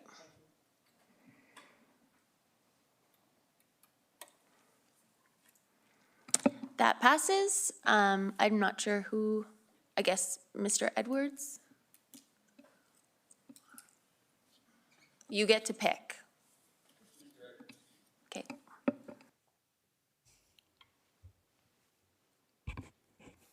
Thank you.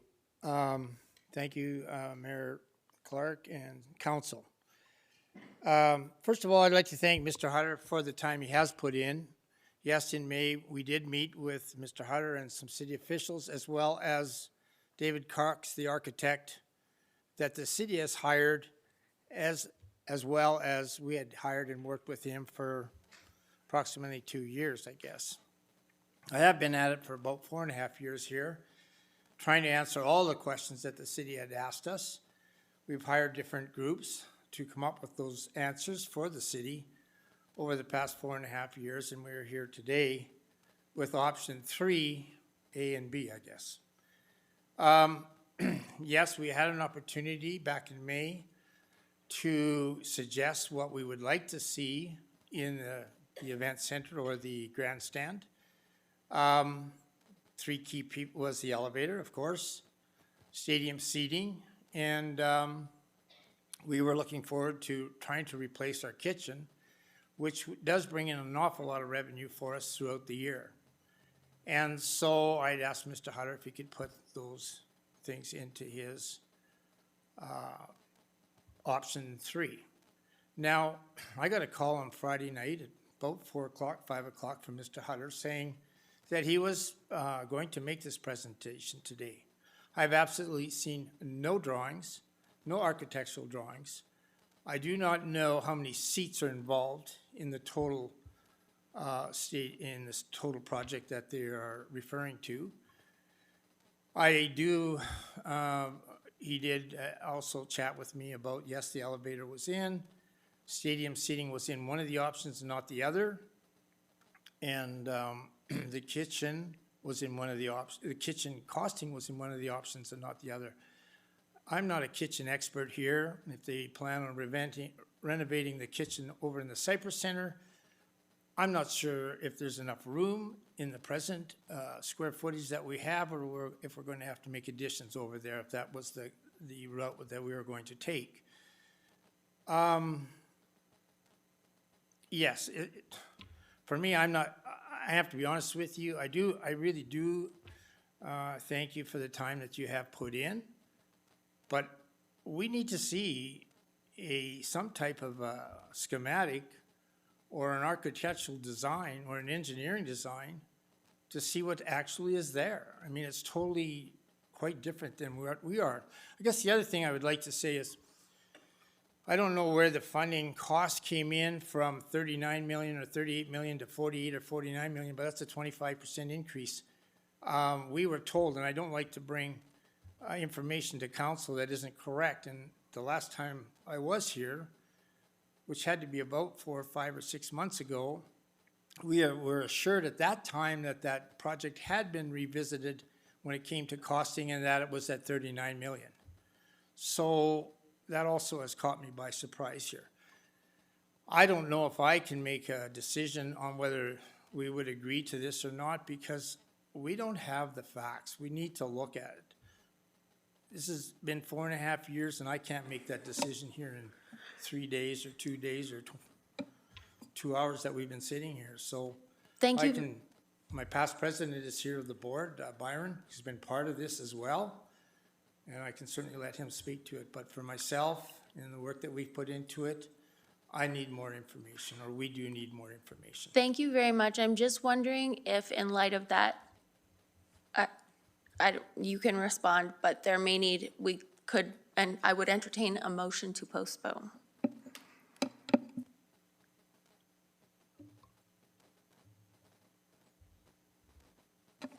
No? Okay. Well, through the chair, I think it would be appropriate to give Managing Director Hutter an opportunity to respond to some of the comments. And I don't see those comments as being divisive. I see them as being clarifying in nature, and certainly council has to work from a position of clarity.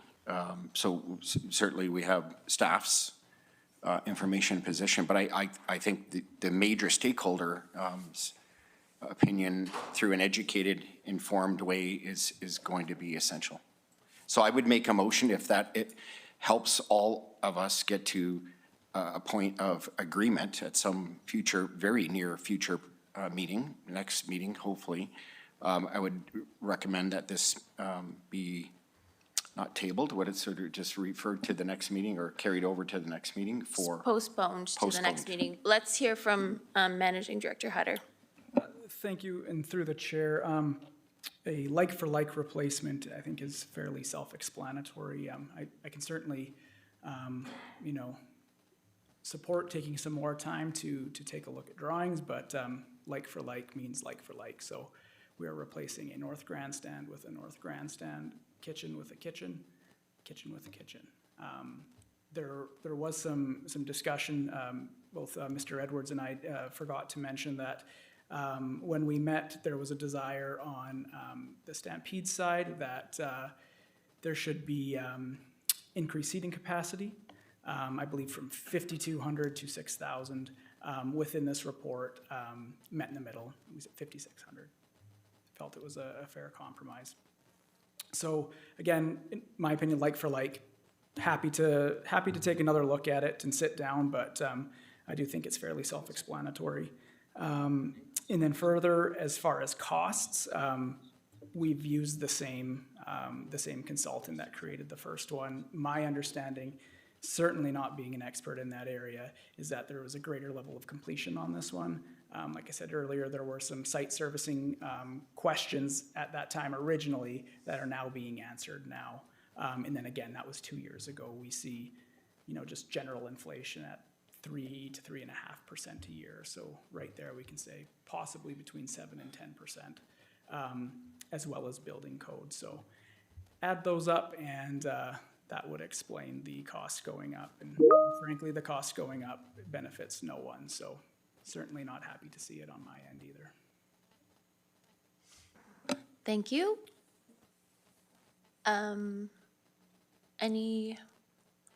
So we need a motion. No, I don't think we have a motion. Okay, so without a motion, we just have to move on to the next business item. To the chair, I made a motion prior to, I asked for this to be delayed or deferred to the next. Oh, I I did not realize that you had made that motion. Do we Yeah. have a seconder? I'll second. Okay, so the motion is to postpone the matter until September 2nd? Is that, If I may, your worship, with the understanding that there will be dialogue between the exhibition staff and Mr. Hutter and maybe Councilor McGrogan as our representative, at least to ensure that at the next time, next point of entry of this conversation, we have everybody in agreement of understanding. Please and thank you. Melissa?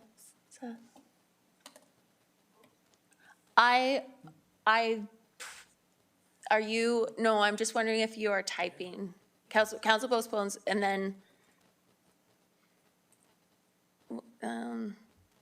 consultation will continue? Okay. Thank you very much. And we have a seconder from Councilor Hyder. Councilor Sharps, you are on the list of speakers. Go ahead. Thank you. I guess I'm just, I'm going to make you repeat this, Managing Director Hutter, because I don't know, maybe I'm just not understanding. This is a grant for X amount of dollars, and it's like for like. Exactly like for like? Is there room for them to say we don't like the 4 chairs to the left, and so we want to change? Like, I guess I don't know why we're postponing this. I feel like I'm missing something. Thank you, and through the chair to Councilor Sharps, I suppose it would depend on what option council settled on. So option 3A would be somewhat of a like for like. You would see improvements to the kitchen, and you would see improvements to the seating. 3B would be as close to like for like as possible, the difference being there are some legislated upgrades, building code upgrades that we have to put in there in order to meet code. But beyond that, there is an increase to capacity by about 400 seats. So the increase in capacity to 400 seats in 3B would be, in my opinion, the only upgrade that's not legislatively required. Otherwise, it is very much just a like-for-like replacement. You will have seen in the briefing note that there's upgrades to the south as well. So course, I'm sure you've seen, they are kind of a butter yellow, so we're not gonna have a new north grandstand that's white in color and a south that's yellow. So there are some upgrades as well to the, or not upgrades, but maintenance, I guess you could say, done to the south as well. So But it sounds no- very much semantical in nature, or minute. Through the chair to Councillor Sharps, as I said before, I mean, I do feel like for like is fairly self-explanatory. Having said that, I mean, I do see value perhaps in sitting down. I can't see costs escalating significantly in 2 weeks. It might not be a bad idea. Certainly doesn't hurt, but I don't think we're going to solve the world's problems in that meeting. I guess after 4 years, I don't know that I need another meeting, but that's just me, so, thanks. Thank you very much. And I do know that we've talked about this before, and I apologize if it's in the briefing note, but the logic around doing a grant instead of a loan for next meeting, we don't have to, we might as well just wrap this, take the vote on this, and then we can revisit it if the vote passes next meeting. Sorry, Mayor Clark, can you repeat that? Yeah, so the reasoning for doing a grant instead of a loan. And I know that our policies are implicated in that as well, but. Councillor Canodal. Thank you, Mayor Clark. Is it possible to have a Sparks Notes version of that through the chair to Joe this evening?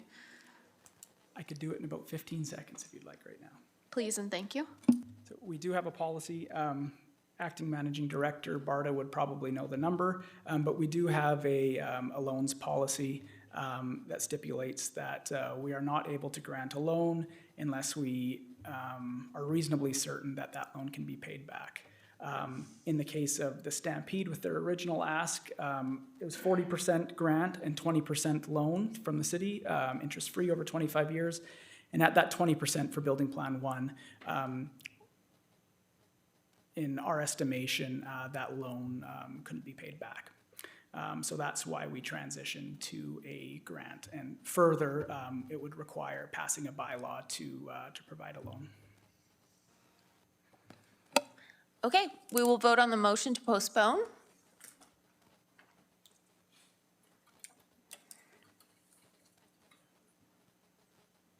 That passes.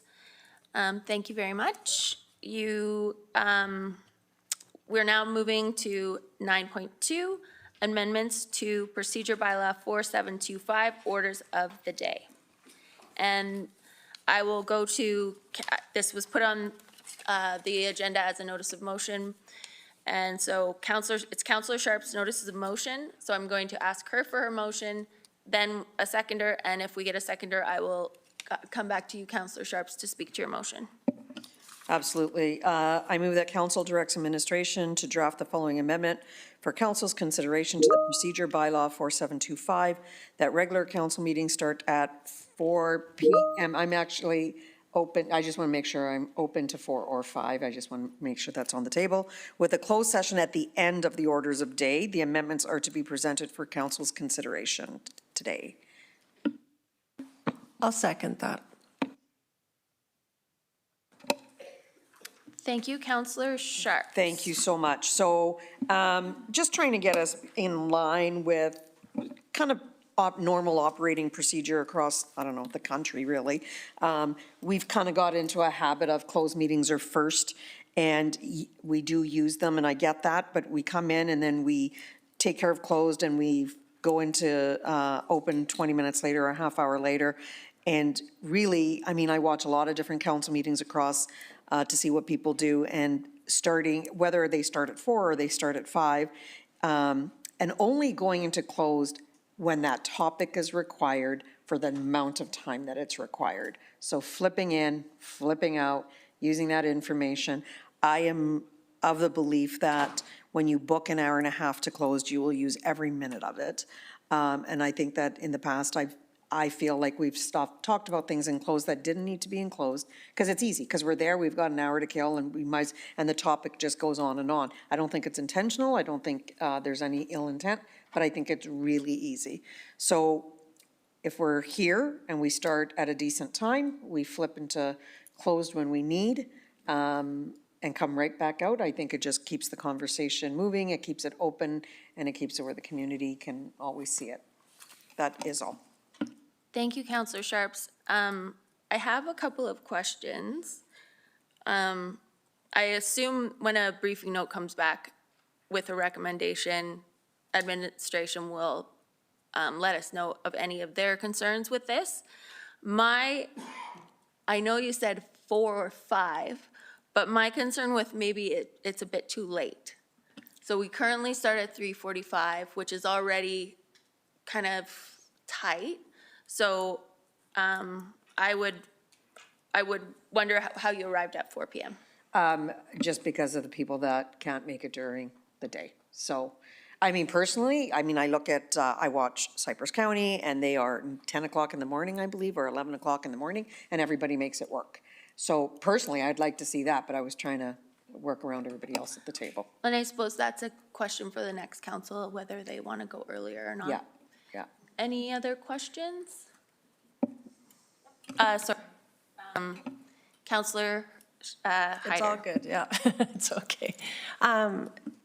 Counselor Sharps, I just, you said you did some scans of other communities, and are we the only community that still does the, no, we're not? Oh, okay. no, sorry, yeah. Like the closed and then, I think there was maybe one other, but it's pretty nominal. Like we're an exception to the rule for sure. okay, But everybody starts their normal meetings and then flips into closed. Like, Okay. I think there was one, but I mean, acting city manager could probably speak to it. You probably have way better insight into it than I do, but I couldn't find anybody. okay, thank you. Go ahead. And also maybe comment on the inspection as well. Yeah, thank you, go ahead. Thank you, Your Worship. So yes, in the municipal inspection, it was identified that the regular council meeting would start. At the end of the day, if closed was needed, then that would occur. And also too, during the course of the meeting, if there's a closed session topic, you can go in and out. Go ahead, Counselor Hyder. Sorry, acting city manager.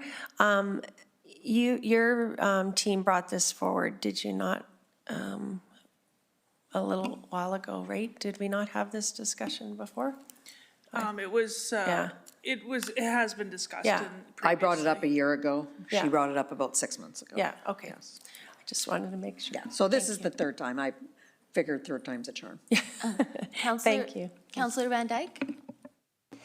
Yes, thank you through the chair. So I feel strongly that decisions on meeting times should be made by the new council.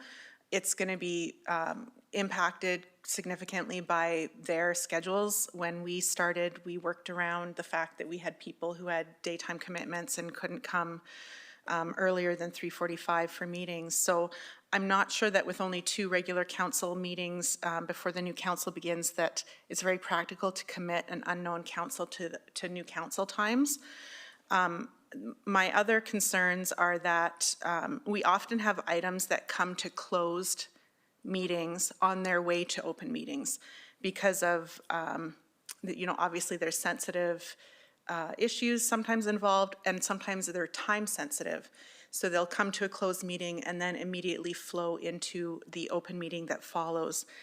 And if we did this change, that would require that those items be brought 2 weeks in advance to be reviewed and closed in order to be voted on in the next soonest open meeting.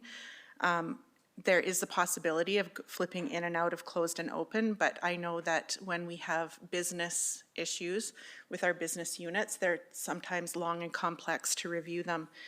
And I don't think that comparing Medicine Hat to other municipalities in this way applies, because other municipalities don't have the same business units and decision-making that this council has. And we, in fact, had that come forward during the MCC review, in which we were told that they could not find another municipality that operated a utility and functioned in the same way that we do. So I don't know that a jurisdictional scan in this case, it can be used as a reference, but I don't think it's a benchmark. So I'm not sure how to get around that. I understand of perception and time management, but I think that the new council should determine the times that work for them, and that there would need to be some issues worked out in regards to time-sensitive business decisions.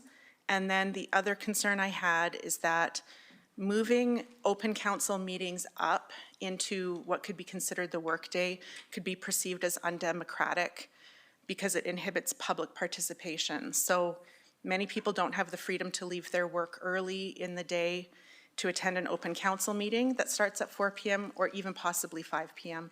Lots of people don't get off work until 4:30 or 5, and this would effectively prohibit them from attending or participating in a delegation, making a presentation, or a public hearing. So I think it would be good to look at this, especially because it came forward as a recommendation as part of the municipal inspection. But I think that the new council will have to determine their time availability for how early they can come, and that some of these more technical issues around making business decisions need to be looked at, and how to respect the ability of public participation in open council meetings as well. So I wouldn't support this motion as it stands, but I do support the review of this by the new council. Thank you. So Councillor Sharps has a response. I'm going to go to Councillor Dumanowski as first-time speaker. Yeah, through the chair, Councillor Van Dyke, you said it absolutely perfectly. I think of public participation, and there are other communities that do it. I got to be careful. I don't know how many people attend some of those communities' council meetings. In fact, that might be a good barometer in trying to identify from the standpoint of public participation. If you start your meeting in the middle of the morning, do you have the capacity, other than those who are willfully retired or no longer employed? It's very difficult, if not impossible, for the public to have participation. This council started its mandate on the assurance of greater transparency, participation, public input. Our transportation master plan meeting, as good or bad as it went, is a good example of, had we had that in the afternoon or in the morning or even during supper time, would we have had the same participation? So we're a mid-sized city. We have some history around timelines for different reasons, and I'm not one of those people, we can't move things because it's always been done that way. But in this community, this mid-sized community with high engagement and higher engagement this term than ever before, to my recall, an alteration of that time, I would say would work against everything we believe in. And so I'll end on the fact that a new council, we've talked about MCCs, next council has to decide. This council, we can't fetter the next council's decision-making.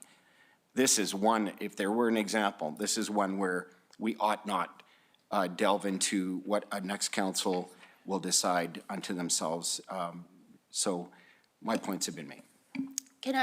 I am coming to you. I just have a point of clarity, because it does say 4 o'clock, but our current bylaw says 3:45. So if we take out the time, which we can't, we have to put a time in, but this is satisfying one of the inspector's recommendations. Is that correct? Okay.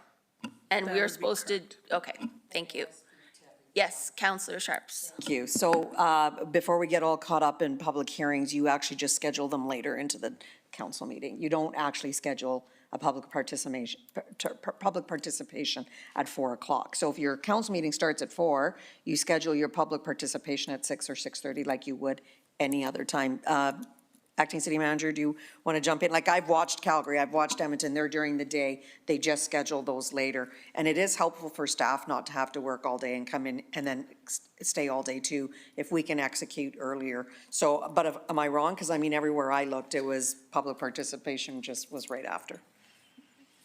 Your Worship, so municipalities and public consultation are very important, and they go hand in hand, and so you can make it work if when people, like public hearings, have them at 6 or later, we don't have a council meeting that doesn't go till 9, 10, 11. So you can make that work to ensure that public consultation and you can ensure that people don't have to leave work.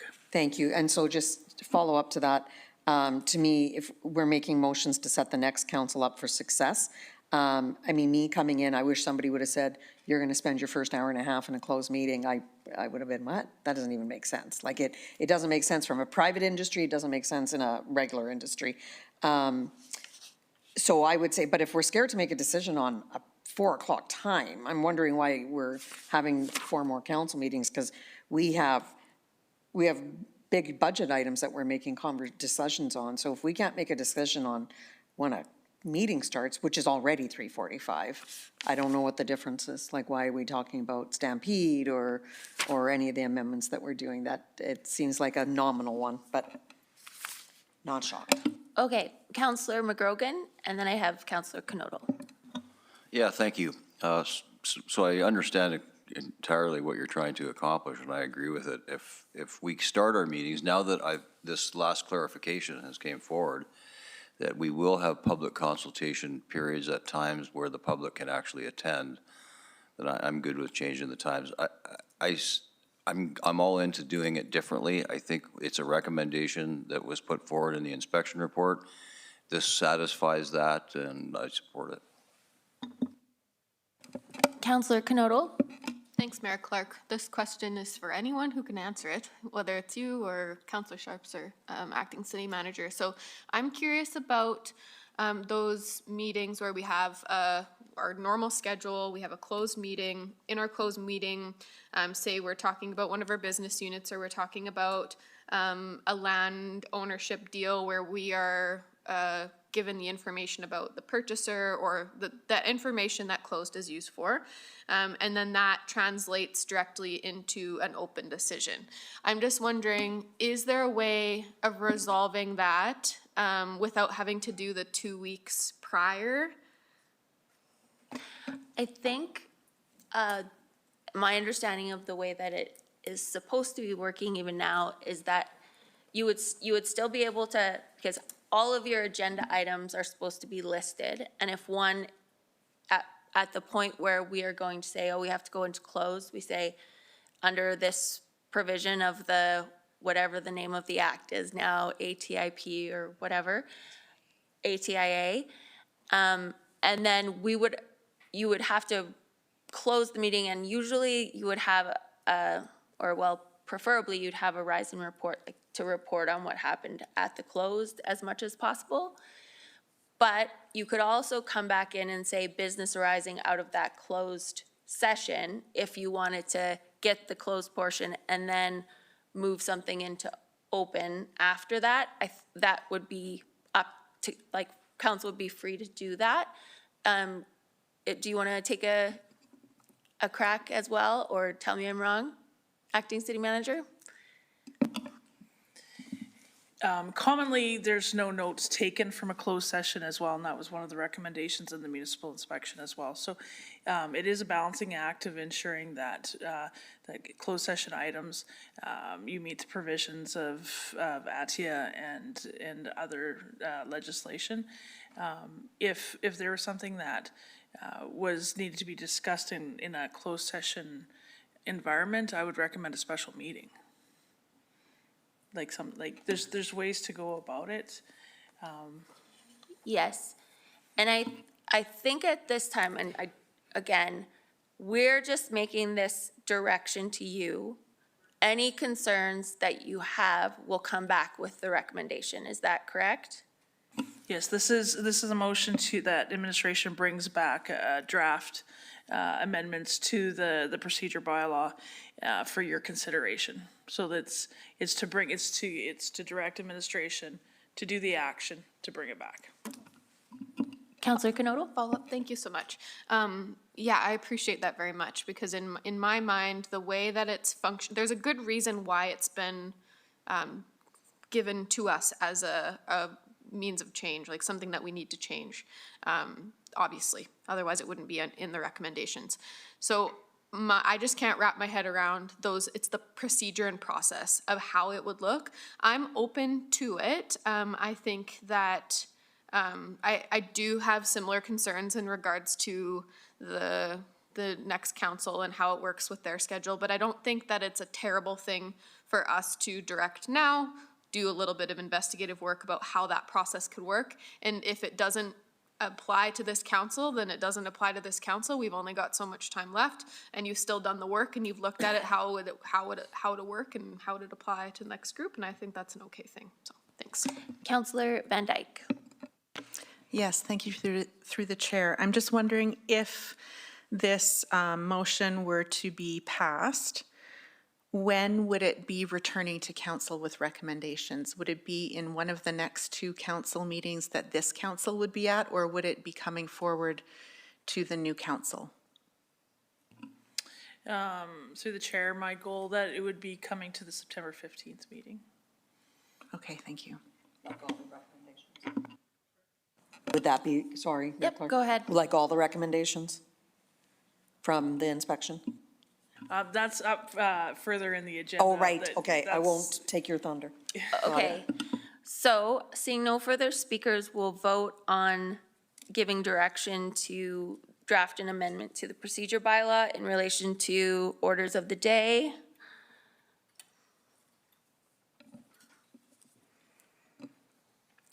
That passes. Next up, another notice of motion that is now on the agenda from Councillor Sharps, amendments again to the procedure bylaw, but this time with respect to agenda review composition. Councillor Sharps? Thank you. And so just so everybody knows, this goes back to like May, and then I made the notice of motion in July, and this was with, based on a conversation I had with City Manager Mitchell, and we were talking about admin and agenda. So I move that council directs administration to draft the following amendment for council consideration to the procedure bylaw 4725, that the composition of the agenda review committee reflects the following: mayor, chairperson, deputy mayor, and acting mayor. The city manager or designate and the city clerk will participate in an advisory capacity. The amendments are to be presented for council's consideration at September 15th meeting. Is there a seconder?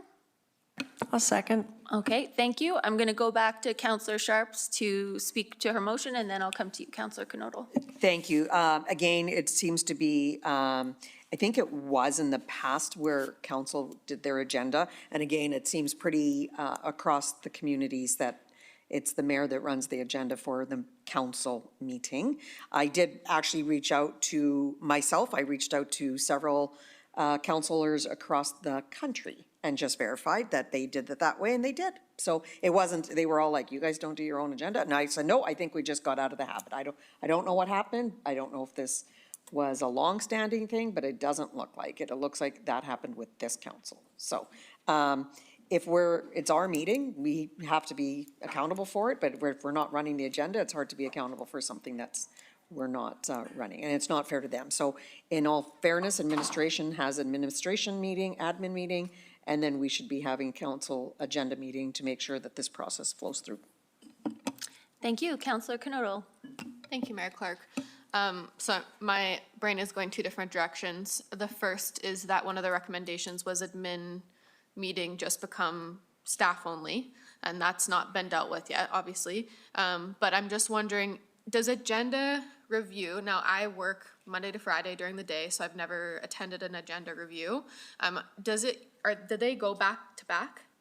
No, they're a separate time frame. One is one Wednesday, the alternate is the Okay, alternate Wednesday. okay, because I was gonna say, if they're stacked, then maybe we could, but it does what I was going to suggest it does. Yeah, is so the it calendar. alternates, but in all fairness, like when somebody hasn't been available, the next person jumps in and helps. Like, Right. we've never not helped. so. Perfect, thank you.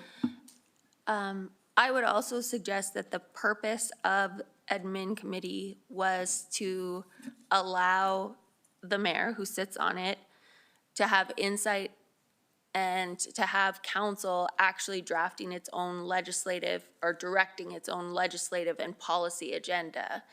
So this would be very much like that in terms of, you know, you deal with the agenda of the day, but also what is it that we are going to accomplish over the next months so that council is in control of its own agenda. Like, what do we want to accomplish? There certainly are administrative items that have to come to council, but that's a different thing. We can't, currently it seems like we're sort of passive observers of what's coming to council rather than actually setting our agenda and ensuring that it is consistent with the strategic plan. Just because of the composition of the agenda review is up until recently been administration heavy. Councillor Jumanowski. Thank you, through the chair. My comment might be a good example of overthinking it, but I'm wondering, the composition is mayor, deputy, acting, city manager, city clerk, there are a number of people. What if there are differences of opinion of all those members or disagreement to others' suggestions? I'm wondering if we have too many people here trying to set an agenda. You know, advisory-wise, I can see why city manager and city clerk would be there. They can say, this is pressing, or this is gonna, we expect this to take this amount of time, or here's what we're sensing, but maybe I'm worrying about something we don't need to worry about, but it just seems when you have that many people, as far as a composition, there's a chance that there will be disagreement. How is that resolved currently? I've sat on these a number of years ago, a couple of times, but it's been a number of years. Sorry, my button is sticky. The Agenda Review Committee would be a committee of council, and its members, correct me if I'm wrong, would be the mayor, deputy mayor, and acting mayor, so just like a regular committee. And I think there's probably lots of ways that you could resolve disputes, but I was just thinking a vote of those three, yeah. So may I speak to that? So I did reach out, when I did reach out, there was 3 within a 500-kilometer that the mayor just makes the decision. So I thought this was a nice balance to make sure that everybody was represented, and, you know, if the mayor wasn't available, whoever was sitting as deputy also was able to step in, and so at no point were we stalled on the decision-making. Councillor Hyder? Thank you, Mayor Clark, through the chair. I really like this because I can honestly say, ever since we've been here, I feel that we don't have a lot of say with the agenda, and not that I'm just saying I feel we would have a little more influence and input on what we're going to discuss, because we're the people that need to discuss it. So thank you for bringing this forward. Thank you. I don't see any further speakers, so we will vote on the motion as presented. Sorry, with the September 15th. Yeah, okay, thank you.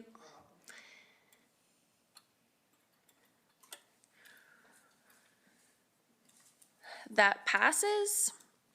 Moving on to new business, council priority number 4, action, recreation, and wellness opportunities. So that is Mr. James Will.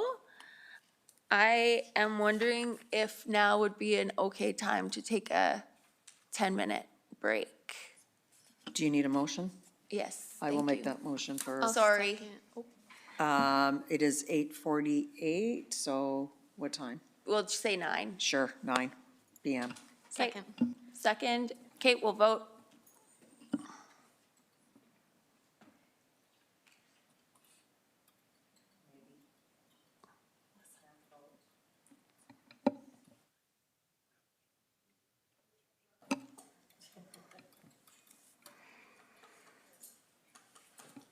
Okay, we are adjourned until 9:00 p.m.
All right. We are back in council, in session, and we have Managing Director Hutter to introduce the next item, council priority number 4. Good evening, Mayor Clark and members of council. On behalf of Director Will and I, thank you for the opportunity to present on this exciting item tonight. As council will recall, in November, 4 focused strategic priorities were approved. Priority 1, create organizational capacity for effective and efficient service delivery. Priority 2, build a resilient and inclusive community. Priority 3, foster a dynamic and thriving economy. And Priority 4, advance recreation and wellness opportunities. Embedded within Priority 4 was the action to develop a multifaceted recreation complex on the south side. Since that time, administration has worked to provide council with options that thoughtfully balance the community's desire for enhanced recreation and wellness opportunities with financial responsibility. Following a comprehensive overview of the item from Director Will, including options, site considerations, comparable projects, and financial implications, we will be seeking council's approval to initiate public engagement for the development of an outdoor aquatics facility on the south side of the community and the construction of sports fields in Briar Run. And to keep my enthusiasm in check and avoid jumping ahead, I will now turn it over to Director Will to lead us through the presentation. Thank you very much, Managing Director Hutter. Welcome, Director Will. Good evening. Thank you, Your Worship. Good evening, members of council. We are very excited, as Managing Director Hutter said, we are very excited to be here to talk about this project. It is a project that much happens behind the scenes, and we always are very much appreciate the opportunities to come to council and be able to explain where we're at in the process. So I'm going to go through these slides fairly quickly. There's a lot of content in there, but go through a quick recap of where we're at with the project. The options available, a potential site for the aquatic site. We'll talk about Briar Run separately. Comparison projects, and then we'll focus a little bit on the Briar Run site, financial impact and next steps. So just as a recap, the whole Facilities for the Future plan was endorsed by council at the August 28th, 2023 Council Committee of the Whole meeting. And that Facilities for the Future report looked at aging facilities in our community that wasn't just focused on aquatics, it was ice, we've got fitness facilities, and really came up with a high-level plan for how do we address that, the aging facilities. And in November 2024, when City Council approved 4 priorities for administration to focus on throughout the course of 2025, we really focused in on Council Priority number 4, the action, the recreation and wellness opportunities, and the development of a multifaceted recreation complex. So since those priorities were adopted by council, administration has been working on modeling, costing, and options for this project. We've modeled various scenarios for the project to determine an overall cost of an estimated cost of $150 to $165 million for an indoor and outdoor aquatics facility, with an ice complex being constructed in the future, either on the same site or on a alternate site. And the reason for that wasn't included in the estimated $150 to $165 million. One thing to note is that other communities are experiencing significant cost overruns related to recreation facility construction. We see that with budget amendments that are happening. Forecasted construction costs are increasing significantly in other communities. So as we've been modeling that, keeping in mind that while we don't have a detailed design or detailed drawings for a recreation complex on the south side, the costing gets more refined as you refine your drawings. And so it's, I would use the analogy, it's a little bit like asking the question, how much does it cost to build a house? It really depends on what you want to include for, is it a 3-car garage, 2-car garage? What's included in the basement? Is it developed? And so that's some of the challenges with having costing done at an early stage. To keep that in mind, previous financial forecasts for recreation center outlined in the 2025-2026 budget deliberations, we did assume that there would be considerable contribution from the province and federal government. So in the budget, deliberations, they assumed that 40% contribution. We've seen that current federal and provincial budgets don't indicate funding for communities, for municipal recreation centers. We know that there's at least 3 that are ahead of us in the queue for review, and they're further down the road as far as design drawings. The impact of a forecasted tax increase, exclusive of third-party funding and cost mitigation efforts, would result in an estimated 9 to 10.5% tax increase. And if we include the operating costs in that, it would be 11 to 12.5% operating costs. That would assume that there was no cost mitigation. And cost mitigation would be like things like closure of existing facilities. So if we were building an indoor pool and we were potentially replacing a facility like Crestwood Rec Center, that's not included in this potential tax increase. This would be in addition to the 5.6% already approved and would also exceed the city debt limit threshold.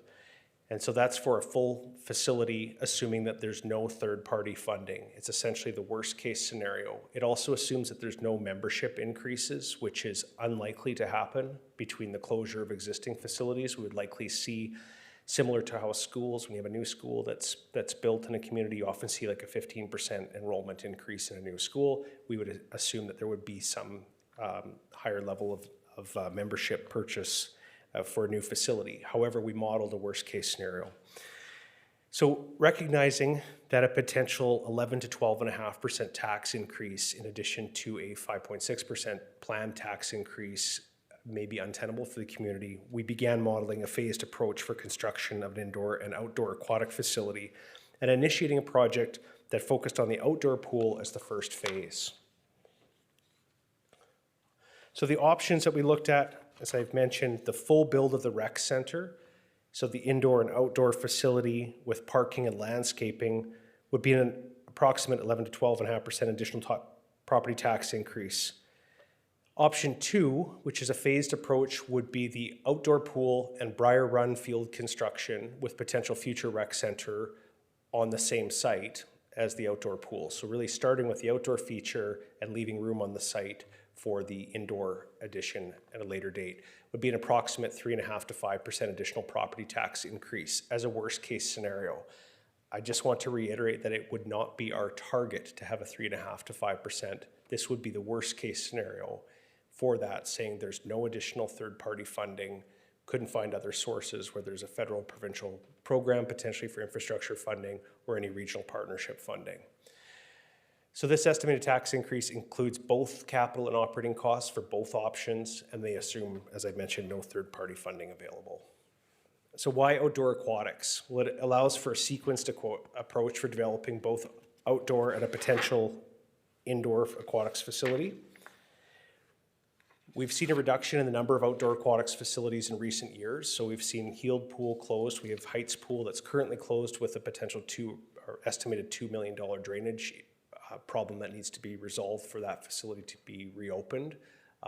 That problem would be compounded the longer that facility stays closed. Just like any building that's closed for a long period of time, there's always things that have to fix to be able to reopen it. Outdoor aquatics also was identified as a priority in the 2022 Parks and Recreation Master Plan. We've seen an increasing growing number of communities that are constructing similar large-scale outdoor pools with water slides. And so we look at one of the comparison projects that I'll point out in the presentation is the City of Moose Jaw, and the project that they're looking at refurbishing, but essentially constructing a new pool in a site where there's an existing pool. We're essentially seeing this as having destination zero depth entry pools with other amenities like spray pads and potentially lazy river and things like that. We're seeing smaller communities and other comparable communities that are having these amenities, and so we're seeing it as a need to compete with those communities, as we see there's an increasing need to compete with the labor force to support our commercial and industrial assessment tax base. So that's one of the things that we look at as trying to modernize a facility, but not just with the existing 2 outdoor pools, but having really a destination facility that's in line with the master plan and what we're seeing in other communities. Given its warm climate, Medicine Hat has a strong history of outdoor aquatics, and I think this is a great example that many of us over the years have been to. It was constructed in the 1970s, the Riverside Water Slides, a popular destination for residents and tourists. It was considered the largest outdoor water park in Western Canada, Lots of other amenities like it had the 12 water slides, but also a go-kart track, miniature golf, beach volleyball. It did close in the early 2000s, but it is still a topic of interest for the community. I know I still see it on social media regularly being referenced, so it's something that Medicine Hat has quite a proud history of outdoor aquatics. We have 2 outdoor pools, so we operate in addition to Equidale Regional Park, but these pools, while we have excellent support from our facilities management team and modernizing as best we can with these facilities, they are limited as far as the amenities that are offered there. So we don't have spray pad features or lazy river or zero depth entry for smaller children. So they're highly valued facilities, but just lacking the modern features. So what do we envision? And you'll see this, some of these images we'll see very much appear to be drawings, and that is because we wanted to differentiate that these are not actual construction design drawings. These are really concepts and just some things to start a conversation, as the intention for today is to walk away with some endorsement around initiating a larger discussion with the community. So outdoor water slides. This project would bring water slides back to Medicine Hat. Outdoor water slides, I think it's a very exciting thing. When we look down the road to Lethbridge, we see at Henderson Pool, there's highly utilized outdoor water slides. It's a topic that, as I mentioned, has not left people's minds about having the water slides here in Medicine Hat. Also, potential for a spray pad. So an outdoor water feature like we would see within a spray park. So we would have the ability to potentially have the recirculating water system as it's tied in with a pool system as one of the options. Having a social area. So this is, even some of these drawings may look a little different than what you'll see as kind of a placeholder on the potential site when we get to that slide. But social areas, potential food service, lazy river. There's a number of features that we see that could easily be incorporated into the design for the site that we're looking at. And with that, the potential site that we're looking at is a recommended site for construction of a destination outdoor pool. It's approximately a little over 25 acres, and it's adjacent to Hillcrest Church, which is just off 13th Avenue.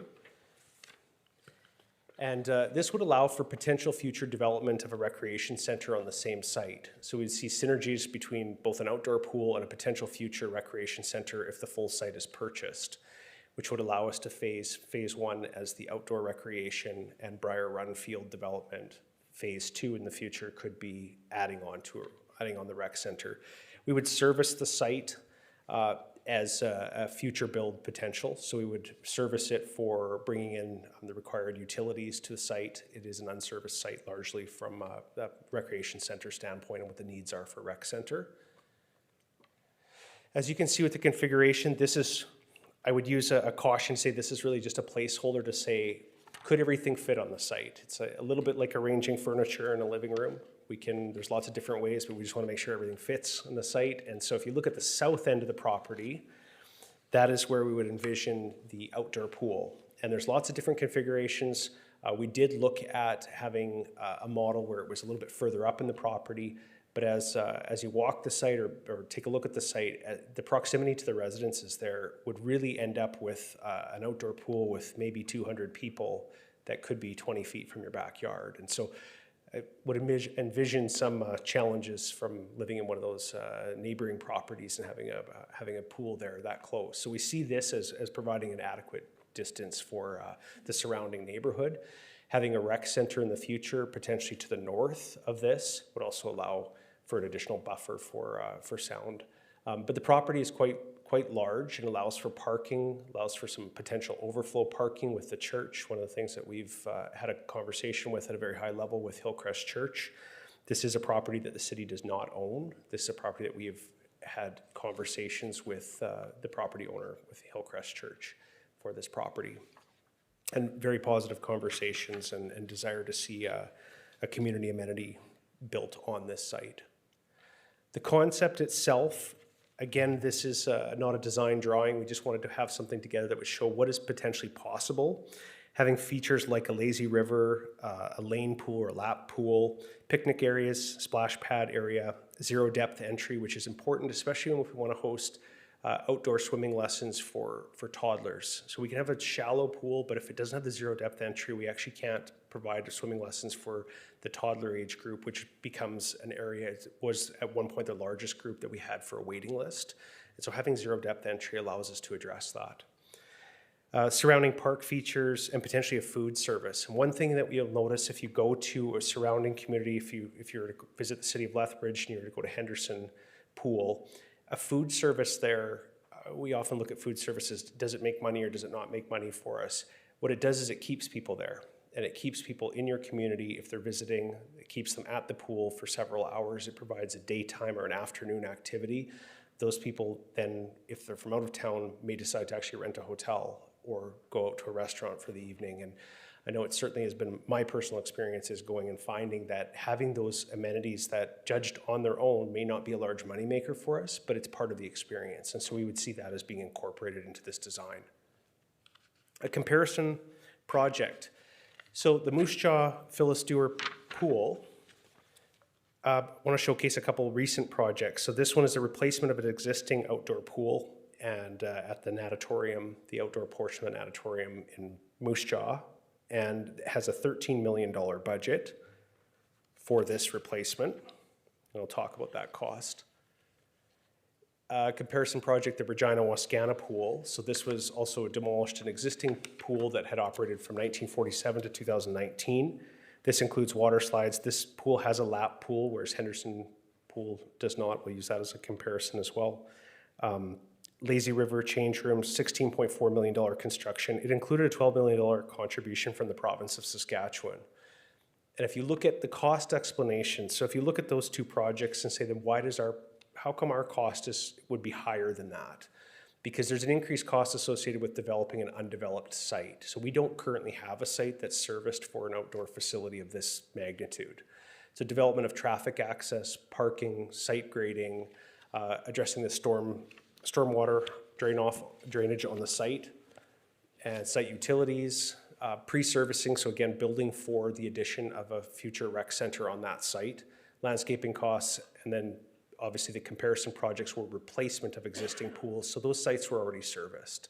So you didn't need to do landscaping, bringing in water utilities, electric utilities, things that we would need to do on this site. I'll briefly talk about the sports field development, then we'll come back to bringing this all together at the end here shortly. So the upcoming removal of existing sports fields on a school site that's being remodeled or new school in the north end of the community is putting additional pressure on a lack of fields for our current user groups. And what we're seeing is through our existing engagement with stakeholders is that there is a need for both to be flexible in going outside of the Monday to Thursday kind of block that we see for groups that are, most people want to play on sports fields Monday to Thursday, and then they spend their weekends doing other things. We've seen some flexibility from groups and having to change some of that, whereas the peak time, so the demand time is going to have to stretch out into the weekend a little bit more as more demand is there, so our prime time. So we've seen some very positive feedback from user groups around that, but we're also finding that not everybody can play on weekends or on Friday nights. And so it's like your prime time with schools, right? They're Monday to Friday. Those are when those facilities are used. Churches are used on the weekends predominantly. Sports fields are predominantly not used during the day. Often they're used at nighttime. And so when people are not working, we're seeing that there's a great demand on it. And it's also hard on the surface of the field, so the turf itself, when you have overuse of existing fields, which is what we're starting to encounter. Additional sports fields in Briar Run would allow us to address soccer, rugby, football, cricket, softball, hardball, and slow pitch. Other supporting amenities would include washrooms, bookable space, day use sites, potential food service, and amenities for tournaments and events. We were more comfortable putting more of a design together for this because a sports field will be built to a same standard as another sports field in another community. When you talk about dimensions of a sports field, this is a concept for Briar Run. This road that you'll see at the bottom, which doesn't help, at the bottom of the screen there, to the right, this would be an additional road within Briar Run. This is in alignment with the area structure plan for Briar Run.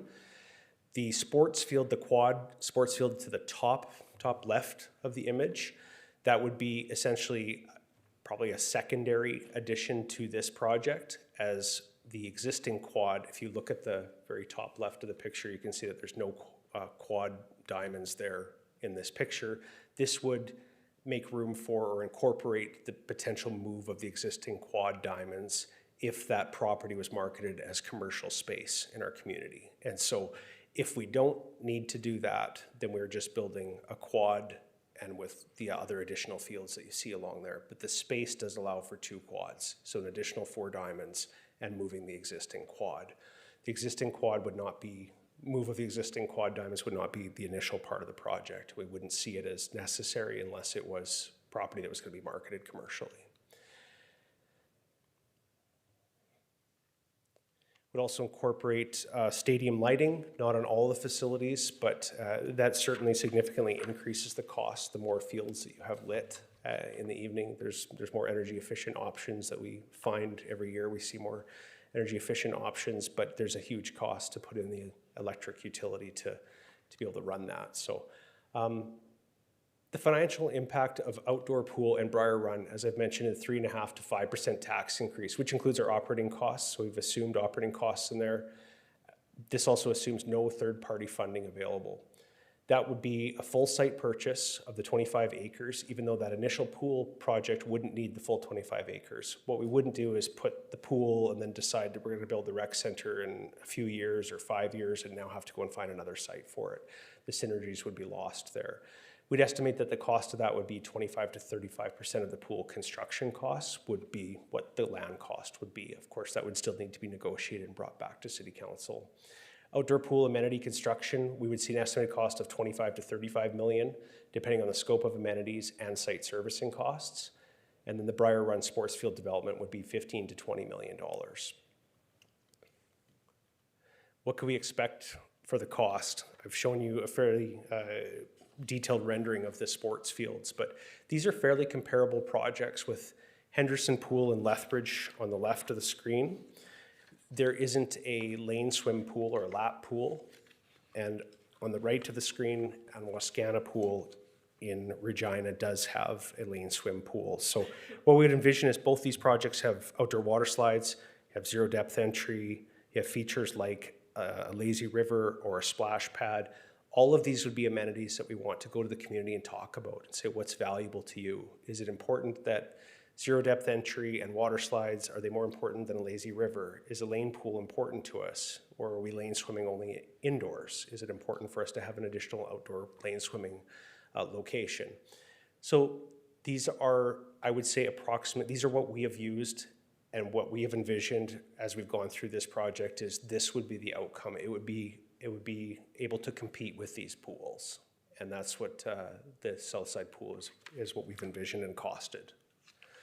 So the next steps, assuming if we receive council support, we would initiate extensive public engagement immediately. So we've been working with Communications Engagement and Marketing Department for developing some online and in-person engagement, and not only just hosting open houses or just meeting with sports groups. You certainly can get a view if you go to a swim meet and ask people what they want in a pool. But what about people who don't regularly go to a pool? What would be of value to you in the community?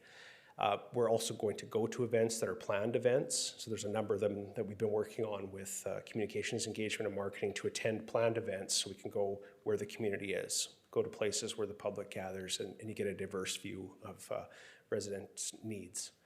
We would return to City Council and present learnings from public engagement. We say the fall 2025, our intention would be if we start engagement right away that we would like to be back by late September to be able to come back and say we've had an online survey, we've gone out to the community and said we've heard this in the online survey, we think it means this. If we've heard incorrectly, then help us refine that and continue to refine it through a series of approximately 6 different events that we would go to, like an open house, but with likely higher attendance than if we just hosted an open house. So we went to a large-scale event, got public input after we did a community survey online. We would see a council decision on the project following that, so that would also include, we come back with detailed responses from the community and what we've heard around the site itself, the project, what should be included, and then that helps us refine further, yes, that's the right location, that's the right potential cost for a scope of a project. Now we need to go and purchase the land. We need to move forward to the next step. So council decision on the project, finalize the purchase of the site, and then a design budget that we would need for that next level of drawings. That's really going to get us a project that we can, I would say, have the higher likelihood of success going to third party for funding. So without a project right now that's endorsed by the community and is a project that we're endorsing going forward with design budget, it's difficult to get a financial contribution commitment from another level of government or from a regional partner when we don't really have a design yet. We've got a concept at this point. So once we have a design budget, we would have council approval of final design and construction budget. That would need to move into 2026. It wouldn't be possible to have it done this fall. And then commence construction. Our goal would be to have commenced construction in 2026. And as I've mentioned, the discussion regarding third-party funding would continue as the design is developed. We're much higher likelihood of success as we have an actual project on the books. And that's it. I'm certainly happy to take any questions if you have any. Thank you very much. Could you scroll back one slide? So it says extensive public engagement, and I like your idea of going to events that are already filled with people to ask them what they think.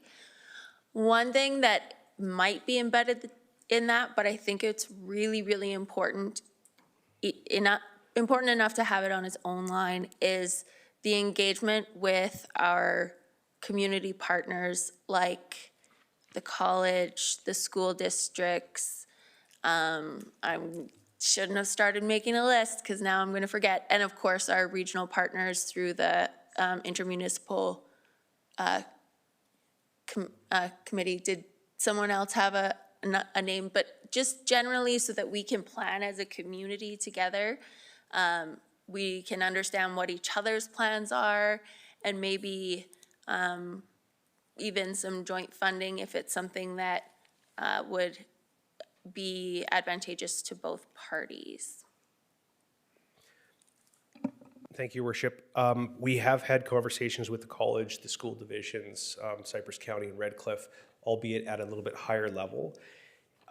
Without the next step of design and location, saying, hey, this is where we're going to potentially build the facility, although I have had conversations with the school divisions about a potential location, about starting with an outdoor pool, very supportive of it. I certainly wouldn't want to speak for them. I don't know if they're seeing themselves in a position to contribute financially to the construction of the pool. We may have greater success with regional partners.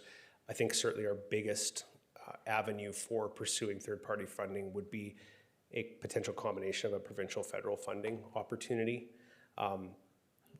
We have had one conversation with the province, and I think there's certainly support for the concept, but very much seen as a concept at this point without having a community behind it and having a project that would say, okay, this is what it's going to cost us. We actually need a contribution now.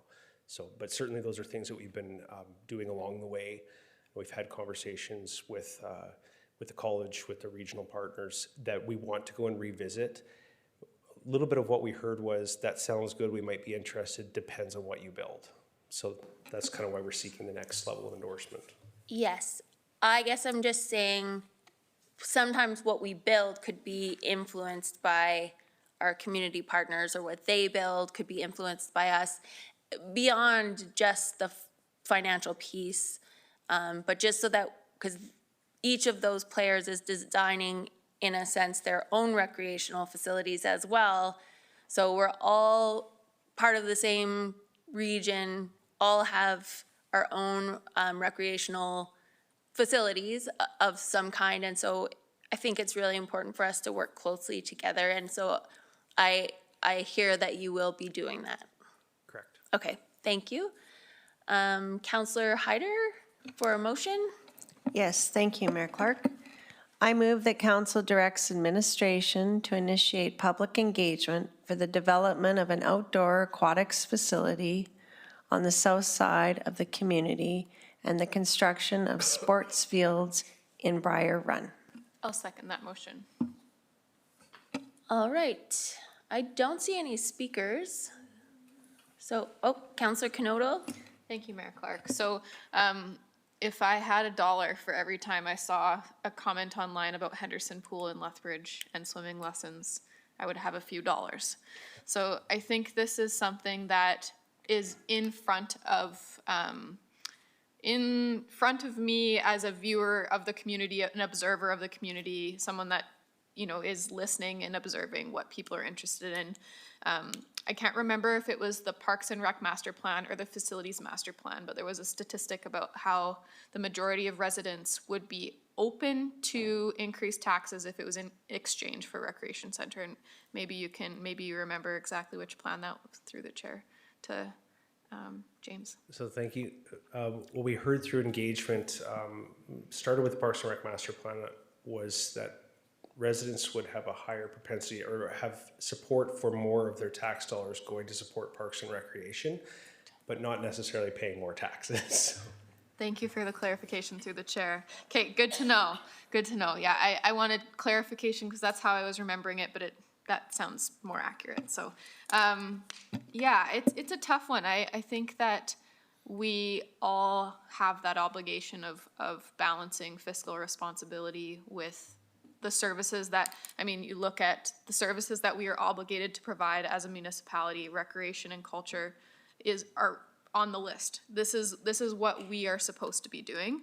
And I understand that, that we have to pace ourselves, but this has been an idea for quite some time. And I think it's a need at this point with losing 2 of our outdoor pools. Hill Pool is one that you see, it's almost like there's no place to swim because there's so many kids and people in that pool.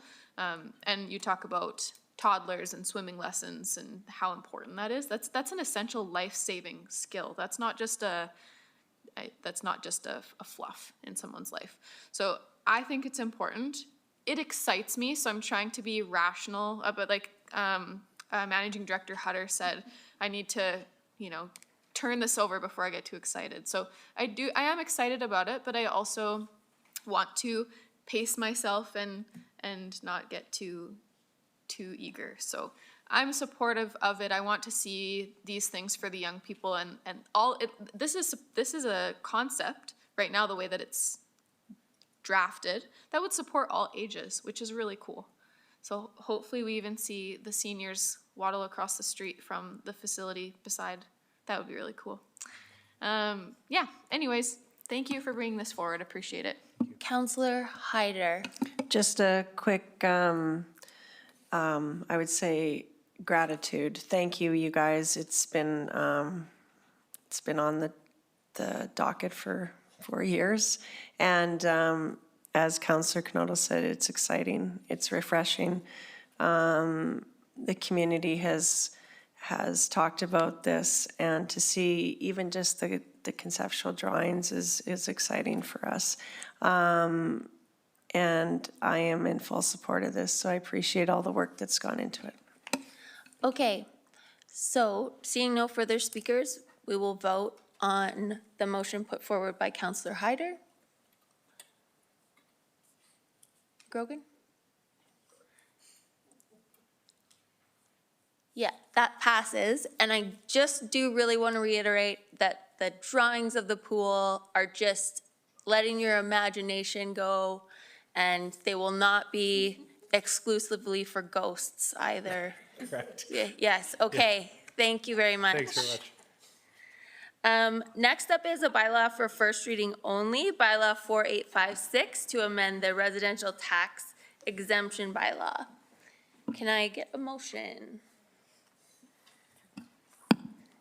I move that City Council gives first reading to bylaw 4856 to amend the residential tax exemption bylaw. We can second. All right, we'll vote.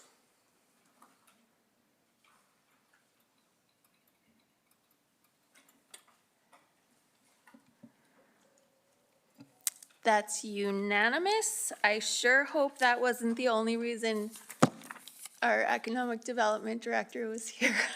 That was quick. Okay, amendments to previous council meeting, or council minutes. This is just a housekeeping. An item was added to the agenda, And then when the minutes were processed, that item, the outcome of that item just wasn't captured. So it's just an amendment to the minutes that we have to approve here. Okay, I move that City Council approves the amendments to June 3rd, 2024, regular council meeting minutes to ensure accuracy of the corporate record. I'll second that motion.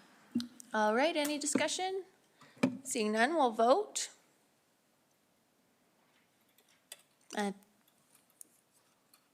With that passes, with thanks to the city clerk's office for bringing that forward. Next up is 10.5, acting city manager Asarud regarding the inspection. Am I saying it wrong every time? Osrud, that's Osrud, okay. I apologize. It's all right, it's all good. Did I make a face? I must have. Did I make a face? I am sorry. As though I was causing you physical pain. I'm sorry. I should have said that. Okay, go ahead. Thank you, Your Worship. So under the ministerial order, there was 3 directives. One is that the minister directs council and the CIO to review recommendations in the inspection report, as well as all findings of irregular, improper, and provident management of the city, and provide a report to the minister to be discussed in open session of council, approved by council resolution, and on the city's plan to address each recommendation in the inspection report or explain why action has not or will not be taken for any individual recommendations. And then further, the review of the inspection report recommendations and preparation, detailed action plan and timeline are to be conducted entirely within council meetings, council meetings open to the public and approved by council resolution. So that due date is for October 1st. And so how do you wish to proceed? Administration has put together the 68 recommendations, and then it's in draft form, and then the recommendation from administration for council's consideration, kind of a timeline, and then also too at the end is whom would be responsible for that. So when I read that directive, it would take some time. So when would you like to request that it be postponed after the 1st, or how would you wish? Thank you very much. To proceed. I will state it a little bit more, I don't know, forcefully. It would be almost impossible for us to complete all of the things that are listed in the inspection, or the directives, I guess, before the end of our term without fully spending all of our time doing that. There is an election coming up, which is also a drain on this, or a use of the city clerk's office. So there is also the consideration of which things are actually going to benefit this council and which things would probably benefit the next council more in terms of allowing them to set their own direction policy-wise. So I was wondering if we could possibly, as you say, take that list that you provide next meeting or the meeting after and look at what we have to do before that, like what things are going to be improvements for the next council, what things are probably just kind of a waste of resources for this council, because I mean, it's September already in the next meeting, doing respectful workplace training for 1 month at a cost of I don't know how much. Might be better just to push that to the new council and let them do it. So I'm wondering if a strategy could be for you to bring back the list of things with identified short, medium, long-term, or done, not applicable anymore, that kind of thing, and we can then kind of go through and potentially make a motion to defer. But are you, because I felt like you were maybe hoping that we would pass a motion to defer the respectful workplace today. So also too, the Directive 3 exactly is the respectful workplace. And the due date is for everyone to participate it by October 1st. So I can get on it and get that done for everyone by October 1st. We need to submit a plan to the minister for approval. Or do you, if you wish not to have it completed by the 1st, then a resolution of council would need to occur requesting that of the minister. Okay. My feeling on that is that it's a lot of money and a lot of time. I think it's all of executive and all of council in person, which is very valuable. However, for the cost benefit the cost benefit for doing it in the hopes of having a few weeks at the end where we're implementing it, I feel like it's setting the next council up better for that to occur at the beginning of the next council. I'm not opposed to respectful workplace training. I think it's fantastic. It just seems like a maybe not good value for money at this moment. Councillor Van Dyke. Yes, thank you. Through the chair. So I'm happy to go full steam ahead on as many things as we can as directed. But my question is to anyone who may know, whether it's acting city manager or the mayor, when Municipal Affairs presented the report, did they take into consideration the timelines that we were looking at? Or was this just their general recommendations without any thought of the fact that we were months away from an election? Will they be willing to take that into account if we ask them to defer the deadline, I guess? Or did they know that that was the case and expect it anyways? Has anyone asked them that? I think that the purpose of saying like a request, a resolution of council requesting, they can still say no to us. They can still say, no, we think that you should spend that money getting respectful workplace training in in September. But I don't think any of us could, surely they knew what the date was, but I'm not sure that they were specifically thinking that it had to happen no matter what, if we requested an extension. But I can't speak for them.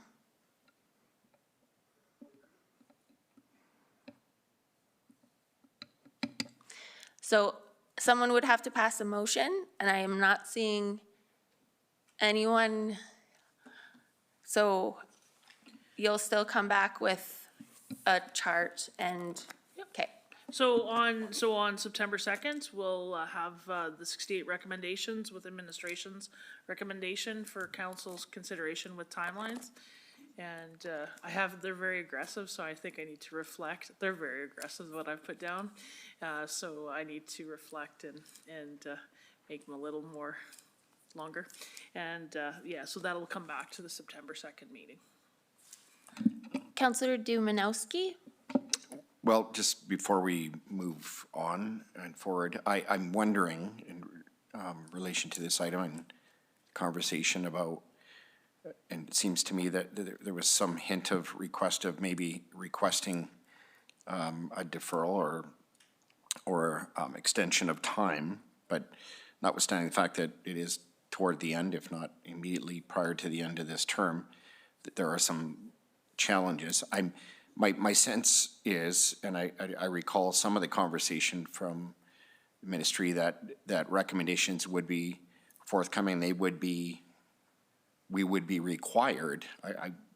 Speaking of forcefully, I thought I heard they would be mandated and they'd be required to be completed. So I guess my only thought is before we just kind of at this hour move forward is, and you bring in that timeline back to the next meeting, is there any value in the acting city manager at least asking on a broad level that if there were the need or on some of these to ask for an extension, is there even any wiggle room? Because that way, when we come back on September 2nd, we're working not from a hypothetical or the hopes of extension. Once we see that timeline, I would imagine we'll go, oh, absolutely, we want it. And in which case, we may be told shortly thereafter, no, you must meet the deadline. So I just don't want to be offside. And my sense is those directions were for this council,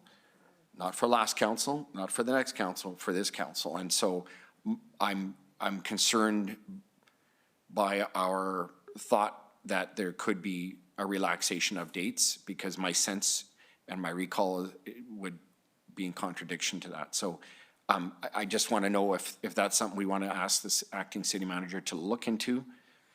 That way, at least when we come back on September 2nd, we have some idea. So, Your Worship, so the plan needs to be submitted to Municipal Affairs by October 1st. Doesn't mean they have to have everything done. The big thing is that the CAO and council need to sit down in an open council meeting and talk about each of the 68 recommendations. That's the tough part when there's only a couple council meetings left. That's because if 68 recommendations and you put three minutes, and it could be longer, shorter, that would be tough to do that, because that as per the directive, that needs to be discussed in an open council meeting, and then administration would share what our recommendation would be, and then council would say, we agree or disagree or what have you. We'd like to have a different thought process on that, to proceed, not to proceed. So that's with that one directive. So on the 2nd, to review the 68, it's going to take, it may take some time. That's the big thing. But the plan needs to be, not everything needs to be done by October 1st. The plan needs to be submitted to them. And then, but taking the respectful workplace the directive is to have it done by the 1st. If council wishes to deviate from that, in speaking with the ministry, you can submit your request. I don't know how the minister would respond. If I could, I think our deviation is what got us here, quite frankly. And so I would say that's what I was specifically referring to. I recognize that we have some timeline, but the respectful workplace one was put on that list for this council. I suspect that'll be required. I don't know. I don't want to come here on September 2nd and work from the premise that we're hoping and crossing fingers to ask for extension. So I would rather, I guess personally, you have some conversation with the Municipal Affairs or the ministry around any chance of there being any delay or deferral on some of those things, including workplace training. That way we can work from a place of certainty rather than uncertainty on September 2nd. Okay, I have 4 speakers on this, and we have quite a few items left to go through. And we will have an opportunity to discuss this again on September 2nd, so just keep that in mind. Councillor Hyder. No, just quickly, thank you through the chair. I'm just going to echo Councillor Dumanowski's thoughts, like to confirm timeline and recognizing, yes, acting city manager, like we're running out of time here, but I support what Councillor Dumanowski said. It's pretty much exactly what I was going to say. Okay, thank you. Councillor Sharps. Yes, thank you, through the chair. Couple quick questions. When I read some of these, like I've read them a few times and some of them are kind of check marks.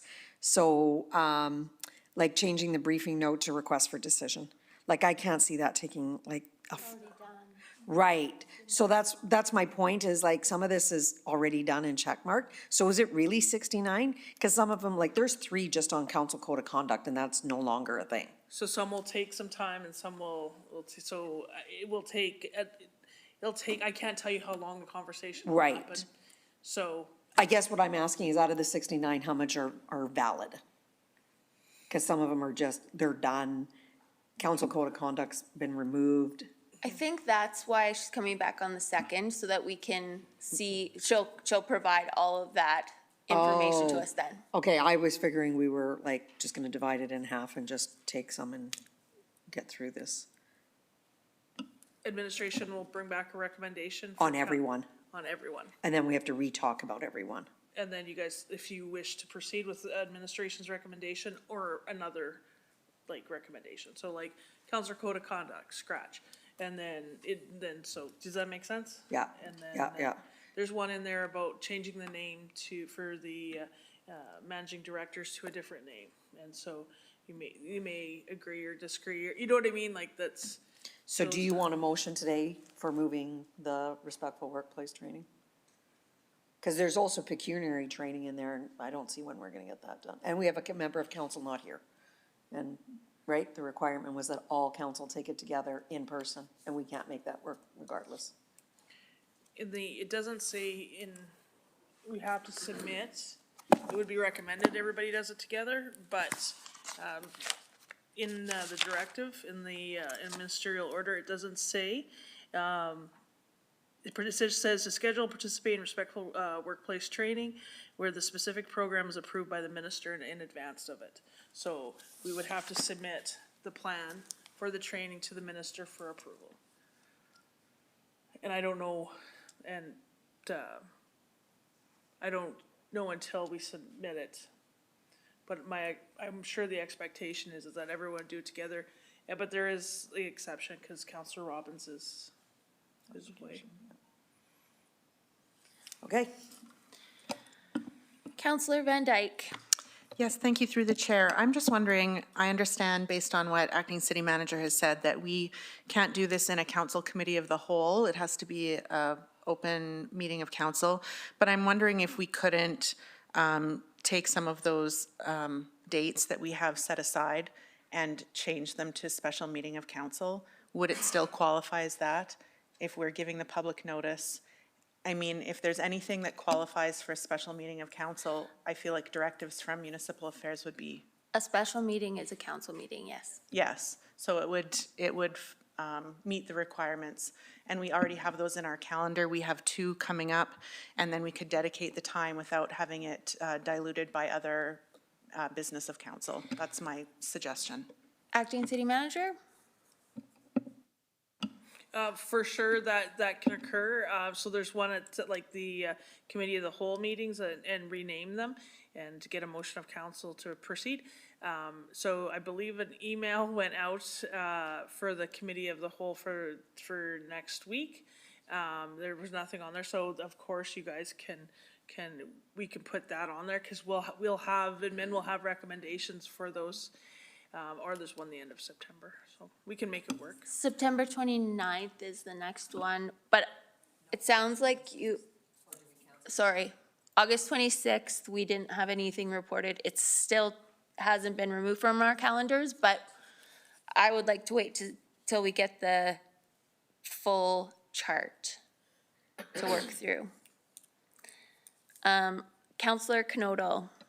Thanks, Mayor Clark. My thought is that these recommendations are for us. They're not for the next group, although they will affect the next group. And there's a lot of things that are administrative or like checkmark tasks, like Councillor Sharps asked about, that can be dealt with easily. But I think the things that are more behavior-based should be prioritized and maybe in the chart can be grouped together and then we just hammer it out and, work on that. So that's my thought, and I'm open to the special meetings, taking the place of the council committee of the whole. Okay, there's no motion, so we'll just move on. Implementation plan for rate classification and grace period, item 11.1. And we have Travis Tuchscher, Director of Energy Marketing and Business Analysis with us, as well as Jasmine Gross, Business Analyst, and they will provide a verbal update. And it is for information. However, I understand that Councillor Sharps has 2 items of business arising.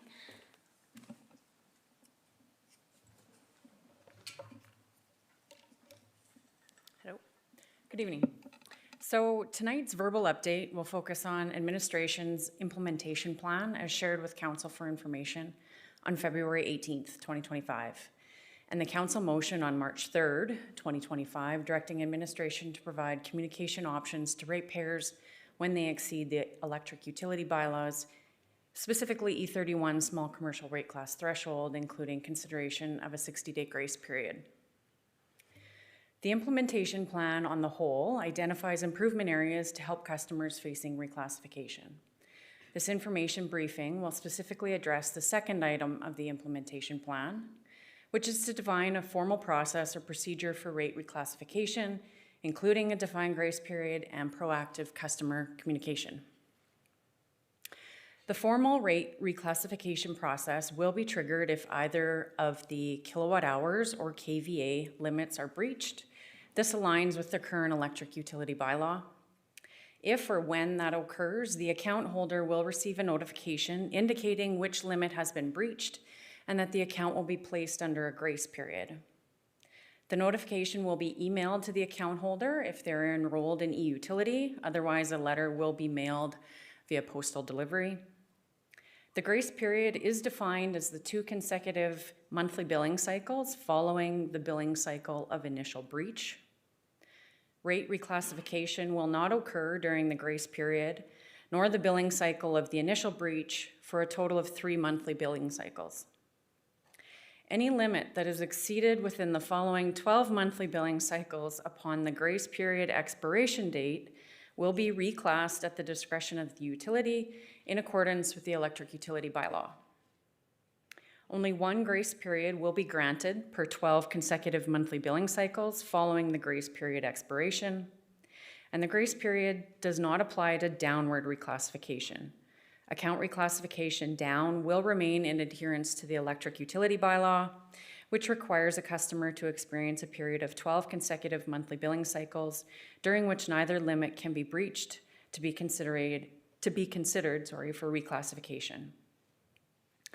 A brief, quick example: customer breaches the demand limit in January, and their billing cycle ends January 31st. The customer will be notified mid-February of the breach. The account will be placed under a grace period expiring March 31st. No rate reclassification will occur during the January, February, and March billing cycles. Any future limit breaches that occur between April 1st and March 31st of the following year will result in reclassification. If no subsequent limit breaches occur, the customer is eligible for a new grace period effective April 1st of the following year. Included with the rate reclassification notification, administration will point customers to educational website materials, FAQs, as well as measures that customers may consider during the grace period to avoid reclassification or assist with their decision-making. There'd be no increase or decrease in revenue for the city resulting from these changes, as the current process financially mirrors the proposed formal process. Public concerns have helped establish the February 18th implementation plan and the related formal definition of the rate reclassification and grace period process. Internal groups such as customer care and billing have also been consulted. Customer care and billing will implement the formal process by the end of Q3 while exercising discretion for extenuating circumstances. Educational materials will be updated on the website by the end of Q3 to complement the formal rate reclassification process. In summary, the proposed formal rate reclassification process and defined grace period mirrors the existing informal process and grace period. However, customer notification, awareness, and educational materials are being enhanced. It balances the need for equitable treatment across the customer rate base and reasonable cost recovery of the utility. Are there any questions? Thank you. This was just for information. Yes.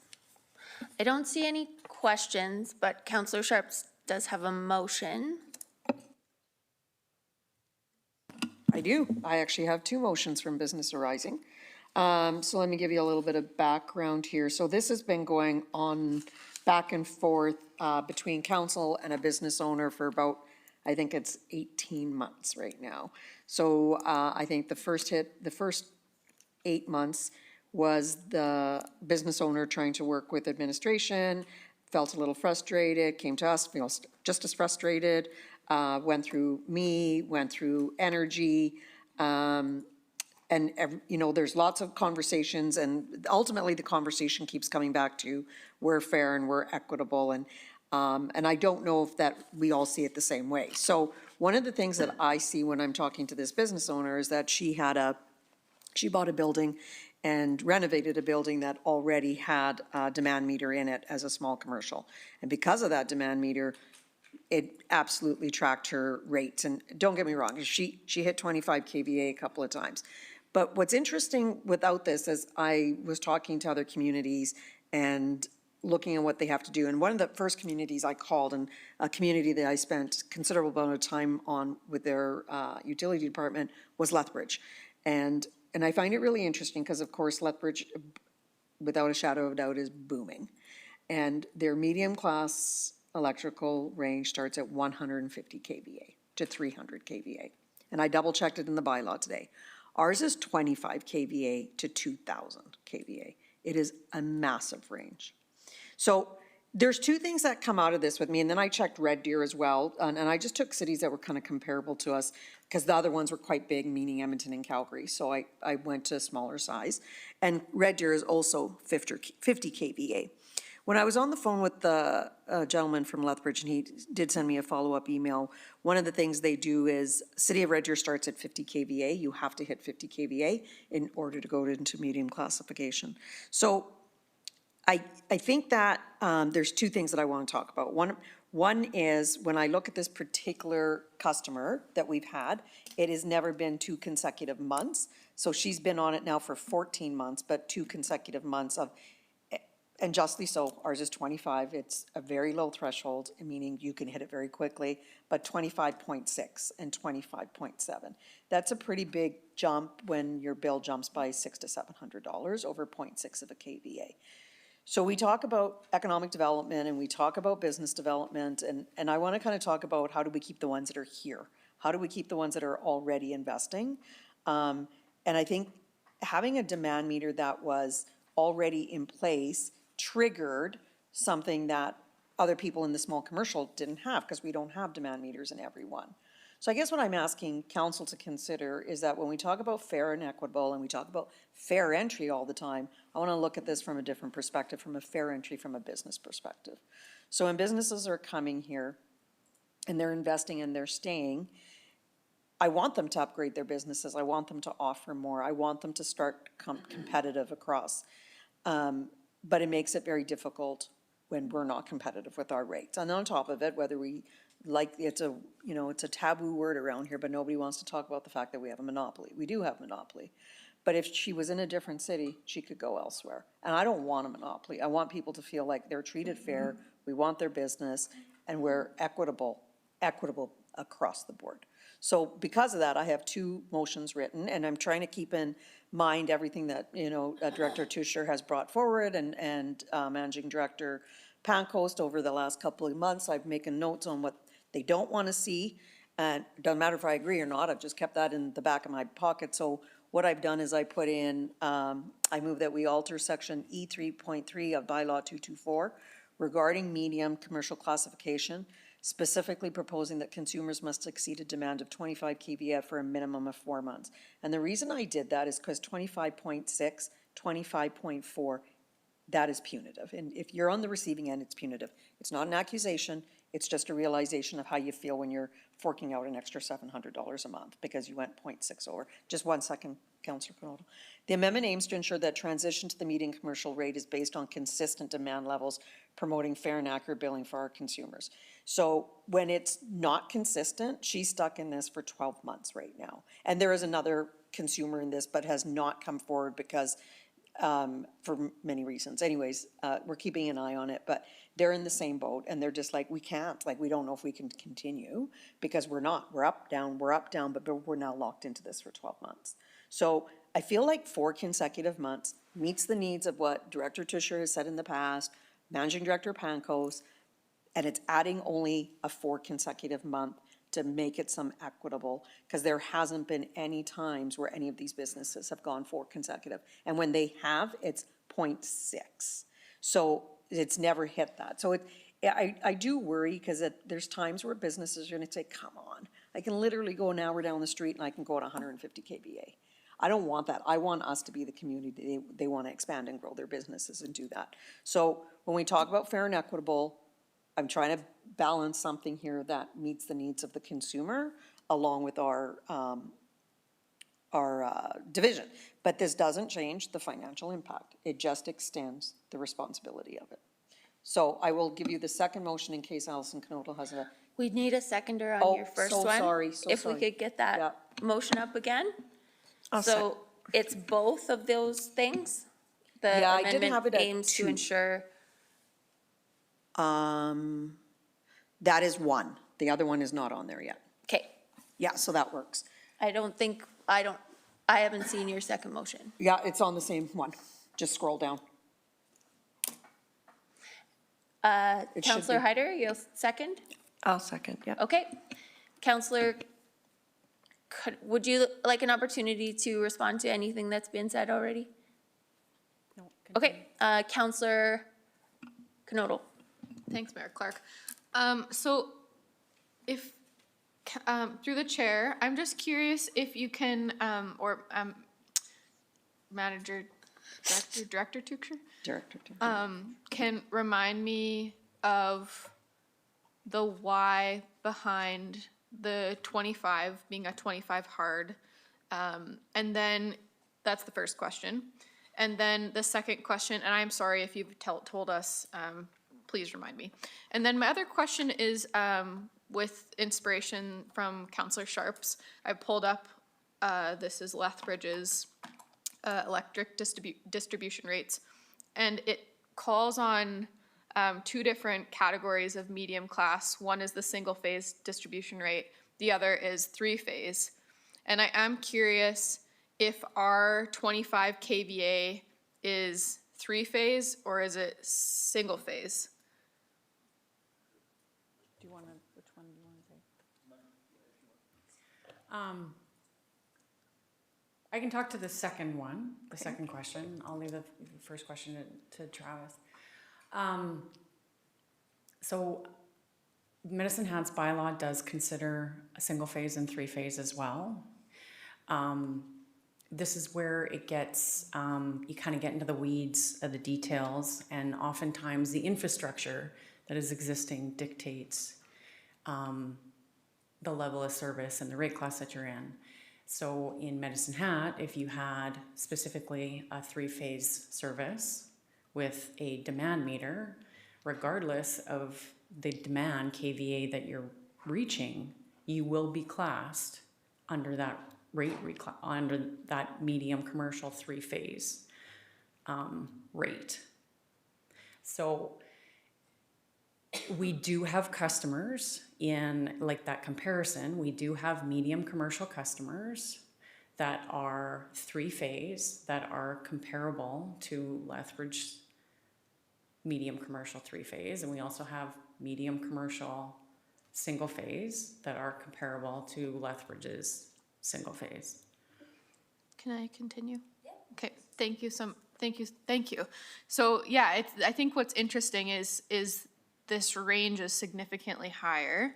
Is it because Lethbridge's infrastructure looks different than ours? Like, could you describe what is the 3-phase, like, visually different? Is there more, like, could you explain that part to me? I can Google it too if you don't want to teach me. It's a more robust infrastructure is what it is. Like comparing, if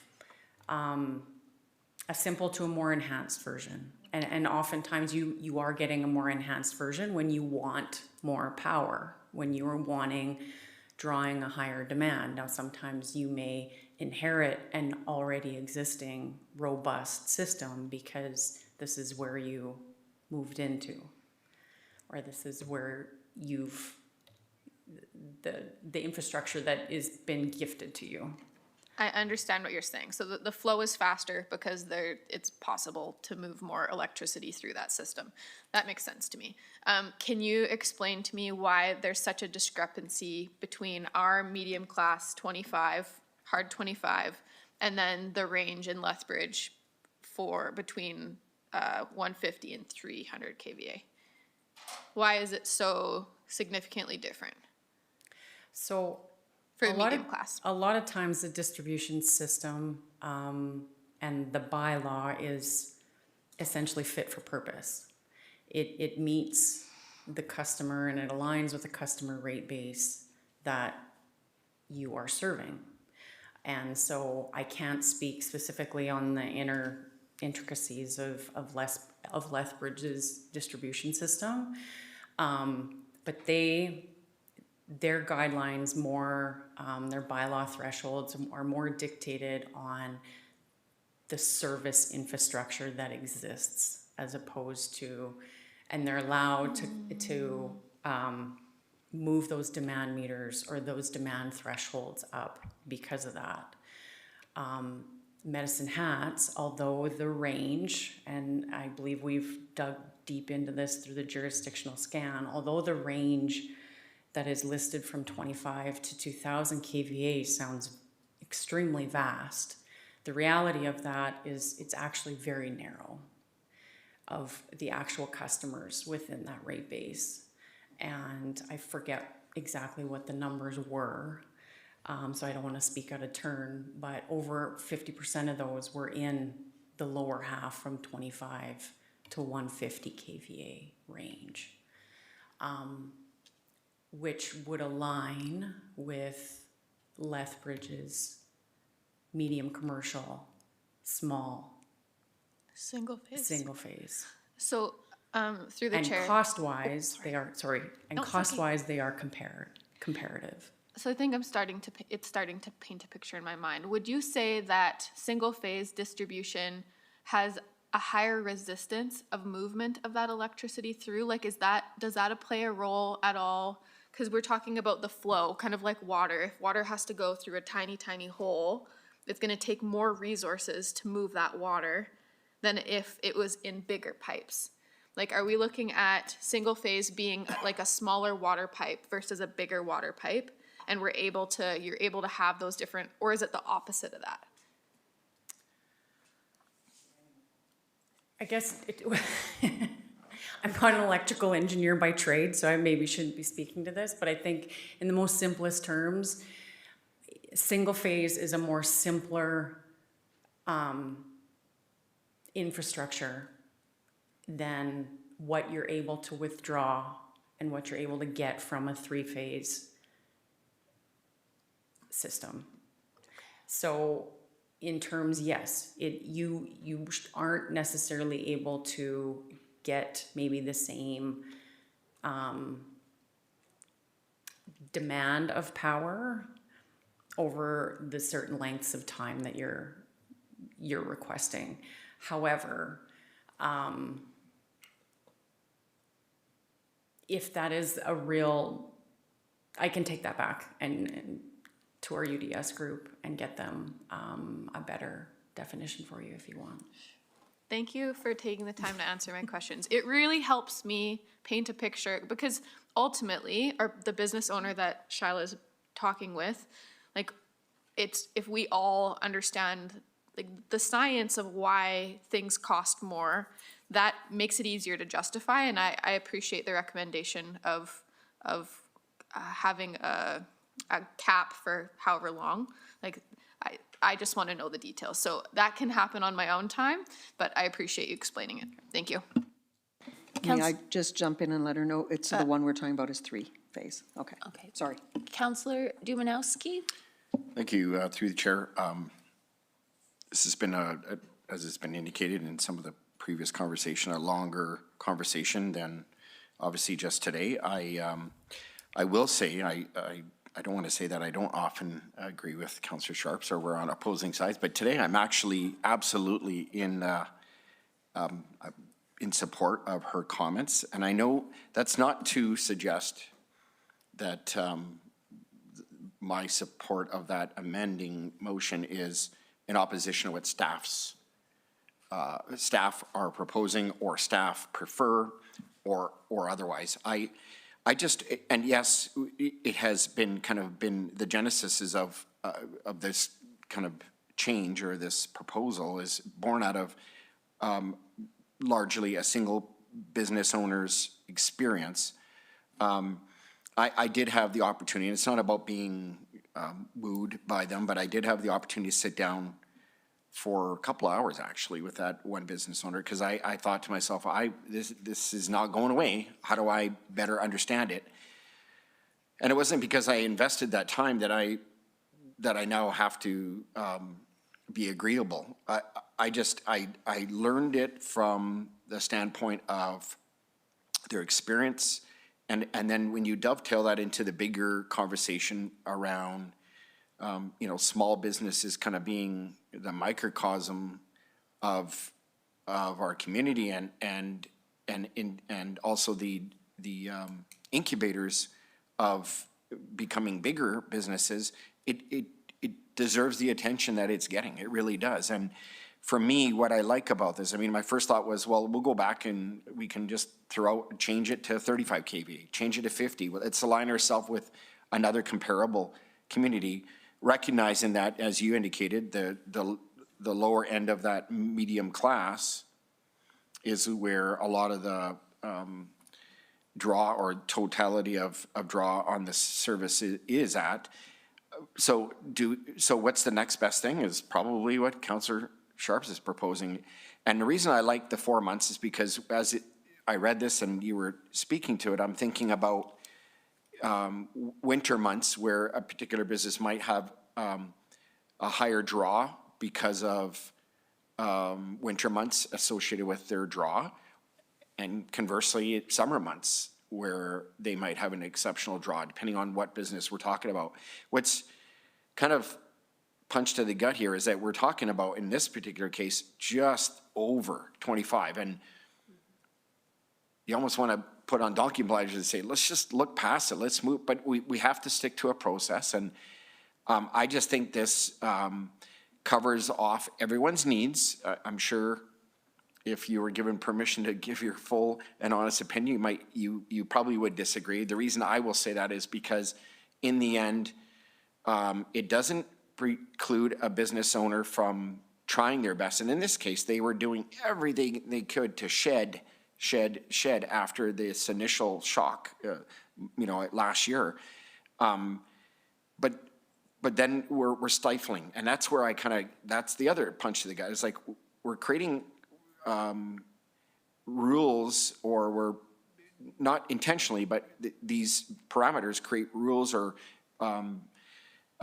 limits on what they can do and how they can grow. And if that's happening to them, it's inevitably going to happen to others. And so it's about taking that story and doing something about it. And I think we're all there. I really believe. And I don't believe staff, and I'm not saying they're in opposition, but staff are in opposition to this because for one reason or another. I think as the elected officials and representatives of the community, we're here to bring these things to light. And I've done that a number of times over my years, and sometimes I got in trouble for it, but this is one that feels right, and I'm absolutely in support of that.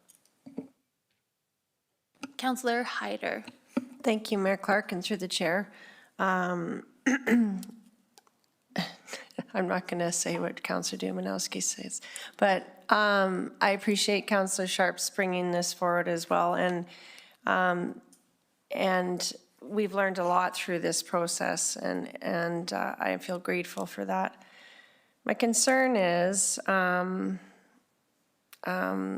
it shouldn't take this amount of, because I have met with this owner too and sat and visited with her, I'm sure we all have, and but we should do better. It shouldn't take this amount of time, and she happens to be vocal and an adamant and an advocate, but it shouldn't be that way. We should make it easier for our business owners and people that want to live and work and play and have a life here. We should make it easier for them.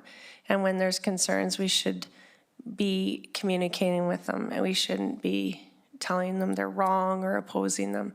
And this goes for everything across the whole organization. That's just my thing. We should make it easy for people to build houses. We should make it easy for people to live here. So I appreciate the information, and Travis and your team, that you work very hard on something I truly am still trying to figure out. But I appreciate Councillor Sharp's bringing this forward, and I will be supporting it. Councillor Van Dyke. Thank you. Through the chair, I just had a question for Director Tuchscher. If we were to extend the grace period by 1 month, which is what this motion is asking, that's not what this is asking? The grace period is you just have to be over for 1 month, and they give you a grace period before your bill changes. So we're asking for a grace period of 4 months? No, we're asking for, you have to have 4 consecutive months. Oh, before it goes over. Okay, sorry, apologies. If we were to support this, does this impact any other ratepayers?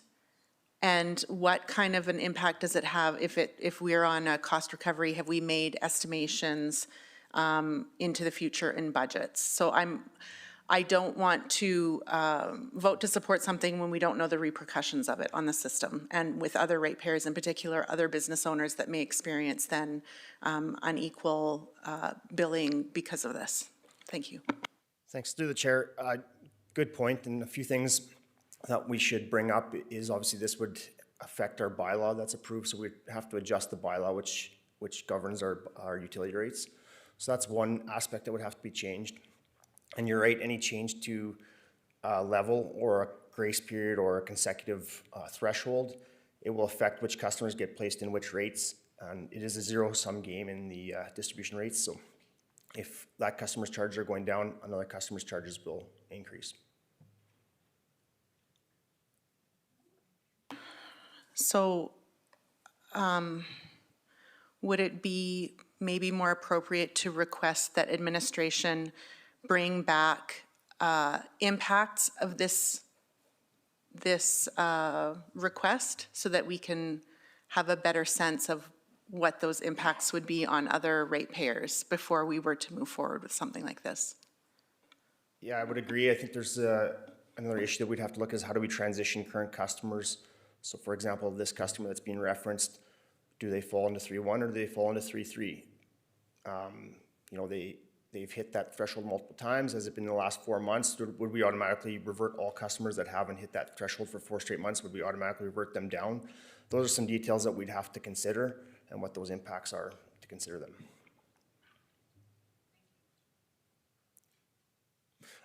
I think one more point that is important to note is the distribution system is built based on demand. If a customer hits a demand one time, that system has to be able to serve that demand.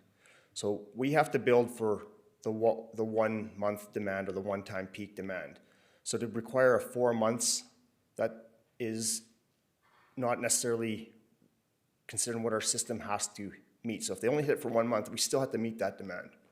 So a 4-month consideration doesn't necessarily meet the cost of or how we have to plan the system to meet that customer. So that's why typically it's set on demand, a one-time demand, and in this case we're willing to offer a grace period, but like I said, our system has to be able to serve that 1 month peak, so to require 4 months is kind of goes against that build principle. Sorry, was there more speakers? I do have something else. Councillor Sharps. Thank you. So I guess I just keep feeling like we're running into an obstacle all the time. So I took it back to energy. Well, Darren met with the business owner as well. He agreed. We took it back to energy.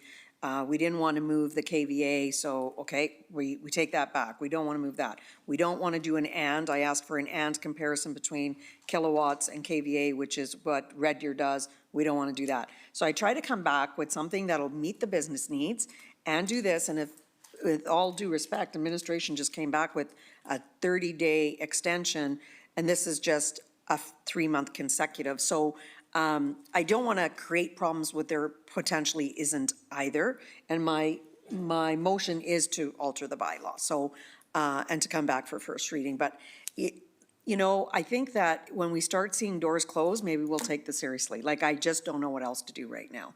But we talk about fair entry to the pools, we talk about fair entry into the buses, but literally you have business owners struggling every day. And when you go from a $400 bill to an $800 bill, like, I just don't even know why this is taking 16 months to figure out. So I will not change my motion. If somebody else amends it, that's fine, but I'm sticking on this one.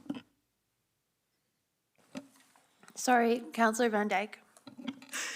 Thank you through the chair. So I understand the frustration, but I think that there's a very real possibility that if we do not ask administration to show us the impacts of a decision like this, that we could be, in fact, putting many more business owners into precarious situations. And so I would hate to move ahead with altering a bylaw on something as significant as utility rates and changes of any kind without knowing what those impacts will be to everyone in that rate class and a system that we have built around cost recovery. So I understand it's slow moving, but I think the impacts can be further reaching than we can realize. So I would like to make a motion to amend the current motion that we request administration to bring that information back to us, the impacts of that motion. Acting City Manager, yeah, so you're making that motion? Yes. Acting Manager, I'm so sorry. Tara Lynn. I'm wondering if both things could happen concurrently. When administration brings back a bylaw amendment to tell us, yes. So what you're asking if so at the next meeting that the amendments to the bylaw would come to council for your consideration for first reading, at the same time the impacts of making those changes would be I would assume would be presented first and then the first reading. Yes. Is that what you're thinking? Yes, because I think it would be incumbent on administration anyway to come to tell us what the consequences of our decision would be. So I'm wondering if that could happen concurrently. Travis? Yeah, that was my point. If this is to come back with adjusted rates to consider the 4-month concurrent period that they would have to hit, the rate model it takes a lot of inputs and data to change these things. We are coming in January, we're coming in this fall for updated rates in January. To rerun all this and then have to do first reading and second and third reading of the bylaw would take us some time to get this pushed through and probably likely push us into the next period. We're already looking to adjust rates for for the 2026 year. Sorry, Your Worship, so in November, I believe the rate bylaw is coming back, is that Yeah, correct? it usually comes in, I Right, don't have the just dates handy, but around first that reading time? will be in November and then second, third reading will be in December. Okay, just to confirm. Do we have a seconder on Councillor Van Dyke's motion? I'll second that motion. So you're just looking for the information, not the bylaw? I'm looking for the potential impacts of this motion on the rest of the ratepayers and on the rate system in general. So you're making a motion to amend. Can you, and further request administration to bring back the potential impacts of the changes in adjusting bylaw 2244? Does that work for you? I think we'd also need additional information on how the transition would work. What's the proposed for that transition? Like I said, if, for example, if this customer is in 3.3 and they currently haven't hit 4 straight months, would they automatically revert? Do we have to wait the next 4 months to see if they've hit it? How I guess those are some more details that we would have to determine. I'm not sure if that detail will be put in your motion or not.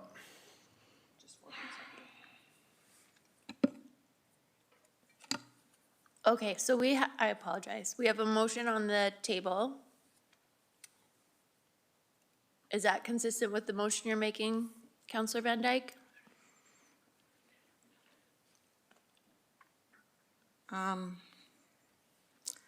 Yeah, I don't necessarily love the language of that last line because, yeah, I guess how the transition would work, but the potential impacts of changes, yes. I think Travis was asking us that, but Yeah, what we want, but I guess there would have to be recommendations from administration on that. I mean, we can't specify how that would happen. That would be operational. We can make some assumptions, like I said, we could assume that customers stay in their existing, and once if they're having, the next month they don't hit it, or if they don't hit it for 4 straight months, then we can potentially transition them or if they hit it for 4 straight months, then they would move up. But we'd have to make some assumptions how the existing customers start. Right. Yeah, I'm fine with that then. Counselor Sharps. Just so council understands, this particular individual has been under the 25 KVA for over 50% of the time. And never has gone over about 1,200 kilowatts. So the other people aren't, or like, they're not triggering the 5,000. So this is where, when we're talking equity, we need to get all the equity out on the table. It's not just part of it. So 25 KVA is lower than most majority of the people around, other than EPCOR and the big boys. But Red Deer, all the people that are around us, Lethbridge, like Lethbridge is not under 150, it's 150. So those are some pretty big differing numbers. So again, I wish we could put this much impact on what it's doing to our small business community. Instead of, like, we have the upper hand, we can keep doing impact analysis. I've taken everything that administration has said, they didn't want to move the KVAs, they didn't want to move this, so I'm trying to find some middle ground, and we still can't find middle ground. We're gonna have to figure this out, because if we can't figure out how to help one business owner who's literally going in and out, that's gonna cause them financial duress, then we have bigger problems. So I will not support this amendment. The original one needs to stand. Okay, I'm gonna go to Counselor Canoto, but I do want to clarify that changing any one rate class does have cascading effects for other businesses. So it is important, even for the equity or economic development, it's important to understand how other businesses might be affected, how other residents might be affected. So I don't think it's so much. But we've asked for that before. Like, Okay. how many times are we doing this? That's my point. Counselor Canoto. Thanks, Mayor Clark. I'm just wondering if we could see the amendment on the screen. Is it the bottom part? Oh, I see. Okay, thank you. That was the first thing. And then the second thing is just food for thought for city manager, acting city manager, to perhaps take away for training for the next council, is there is a lot of wisdom to be gathered from this particular area that I think, and maybe I'm just, the light bulb is just finally coming on for me. I'm not sure. But I feel like the context and the why behind this could be super illuminating. And I understand we learned pieces of it, but I think there's more to be gleaned. So for training purposes when the new council comes, thank you. I will also say that we are expecting a briefing note on the rate review committee to come back to this council, so perhaps that will ease some of the training obligations. Councillor McGrogan. Thank you. I just want to get this right. So Councilor Sharps, your amendment is the first part, so it's 4 months consecutive, and the second part is just, I think what should naturally occur is them bringing back the impacts of that would be, correct? Okay, thank you. Like, it's the same thing we've got in the results. All right. I don't see any further speakers. Yeah, Councilor Canoto seconded. So we will vote.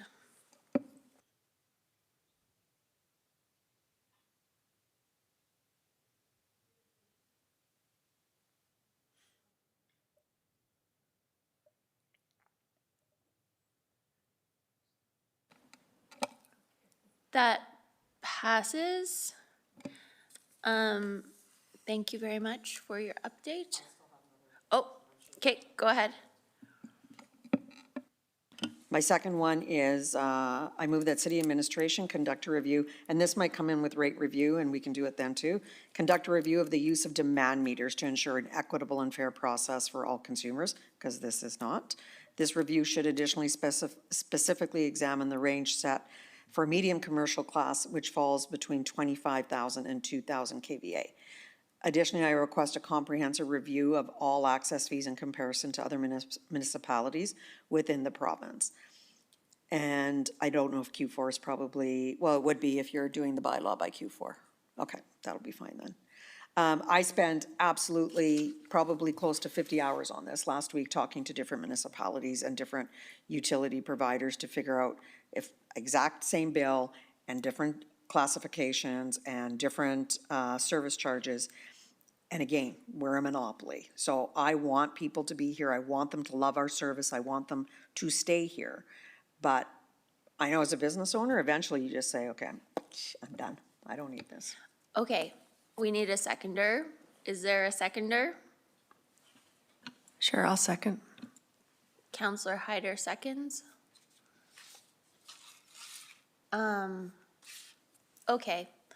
I'm wondering if this is a better discussion to be had with the rate review, because a lot of these things, if we pass rate review committee, kind of are not in our, like, they will have the obligation, the committee will then have the obligation to review the rates and possibly the fees, I think, too. I can't remember if those were included or not. Counselor Sharps? Yes, so I would say if the rate review comes to fruition and it aligns and they want to ditch this, they can come back to council and ask it to remove one.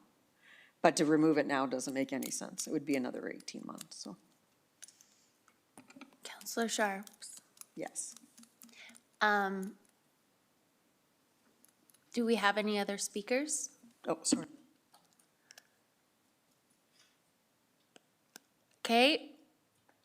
Counselor Van Dyke?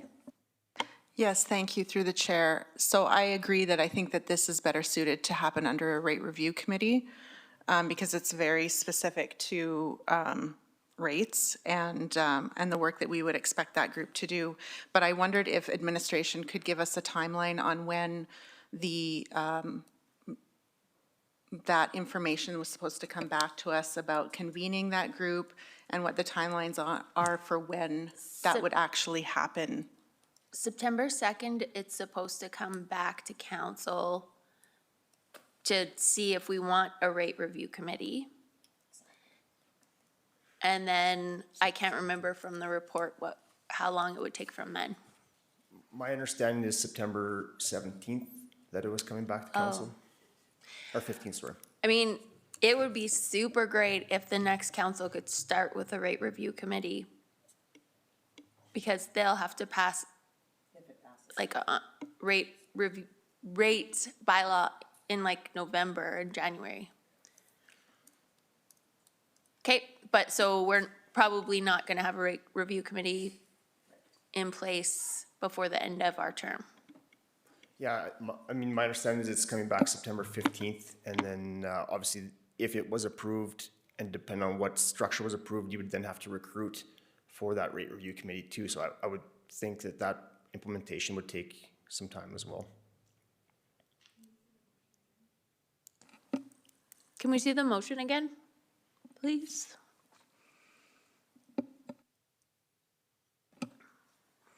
I don't see any other speakers. Are people just contemplating what the motion says?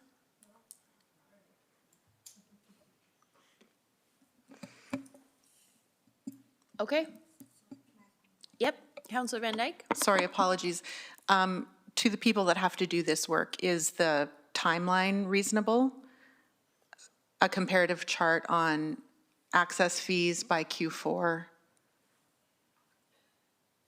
Would that come in along with the utility rate approval in November and December? Is that an attainable timeline? Can you just clarify what the motion means by access fees? Is that like all distribution fees? Is that a certain portion of distribution fees? Because, yeah, I'm not sure exactly what that means. So just on, Sorry, just on the bill, Travis, where it says access fees, I went from city to city and they all vary quite a bit. So obviously, we might have some that are higher because we're lower on some other ends. I mean, I did one quite quickly just from everybody's websites, so. But it was just easy for me to figure out, but again, I'm not the one doing it, right? So if something is substantially higher here, it'd be good for council, the next council, to understand if, because, you know, maybe we charge lower here, it's higher here. That's not for me to speculate, so I thought administration could explain it. So this is just one aspect of the bill that you're looking at? I went to all the service charges. I went to, there was those, like I used everybody's different billing system, but they all had the 6, like distribution and then, So you're looking for all-in costs? yeah.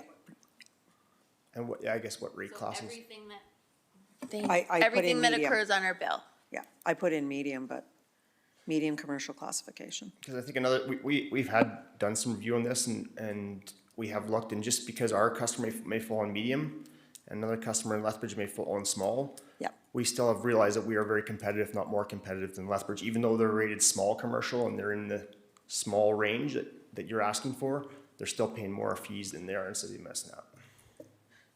So, yeah, but we're not gonna argue here, we're just trying to, so I just went medium to medium, that's all I did. The question was, is it all fees on the, other than the per usage? All of the other fees Yes. you're looking for? Okay. So, and for medium commercial class? That's all I put was medium commercial. And then- Doesn't say that.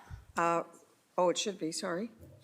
And Yeah, it is. So this Some is of where I the was trying to go with But my, that's a separate thing. No, Additionally, I request a comprehensive review of all sorry, it fees. should be the same. Okay, medium commercial class. Okay. All right, we'll vote on, so just want to comment, Yeah. when we're doing the comparisons, am I comparing them to medium of every other city? Or am I comparing them to small commercial based on KVA range? I guess, I think last time we got into a motion, there was some confusion and a couple different versions, and just want to make sure the motion's clear so that we don't, we're Sure, doing the exact work you're asking for. I think part of the problem is. thank you very much. Counselor Yeah, Sharps? part of the problem is that we don't do the same KVAs as everybody else. So that's why it isn't an apples to apples comparison, because again, we're 25 KVA to 2,000 KVA with a caveat of or 5,000 kilowatts. Whereas some of the communities like Red Deer was 50 and. So that's why that last motion I'd made 3 months ago was supposed to be and, so we could actually see the difference. So we didn't get there. So I don't know how administration wants to do it, but we're not the same across, so it's hard to compare the apples to apples. But the community wants us to understand this, so we have to understand this. But I would just hate to walk away and do some analysis and come back and you say that's not what I was looking for. So that's why if you can make it as clear as possible, that would help us come back and meet your needs of what you're asking for. Perhaps I could suggest that because we don't even know if it's passing yet, that further clarification could be provided through the Energy Committee, which you're on. it's gone No? back to energy 3 times, Mayor Clark, like at Can some you point- provide greater specificity with, I think Okay, it's so just how try about if your we best. took out that bottom part, we can 'Kay. just, right? I guess I can sit there and do that, that's fine. That's the problem, we're just trying to get educated on the thing. But again, like Councilor Dumanowski said, we're the ones that have to sit and talk to the people and the public, and they want to understand, like, what's the advantage to doing business here versus somewhere else, and Yeah, I think question. the question is just, what are we actually looking for So in remove terms that of that bottom part then. information? and then just do that part, there we go, Okay, okay? so Easy. can I have a motion to make that amendment? Other than Shyla? Because you can't amend your own motion. Right. I'll make that motion. Seconder? Okay, we'll vote on the amendment.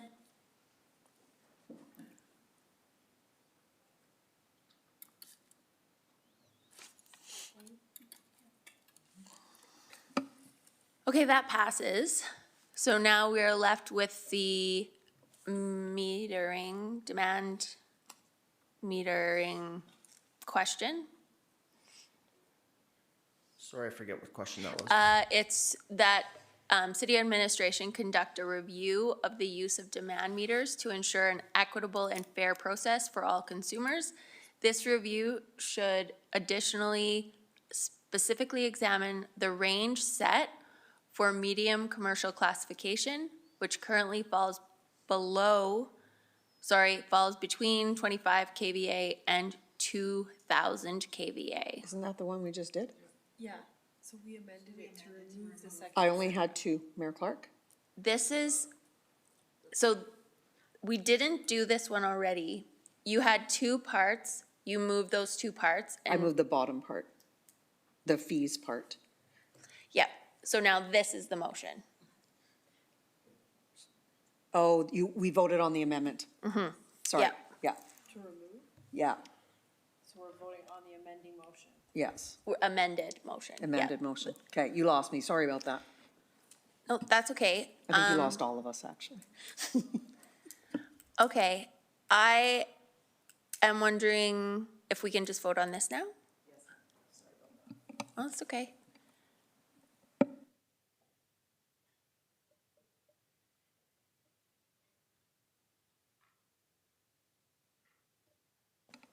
Okay, that's unanimous.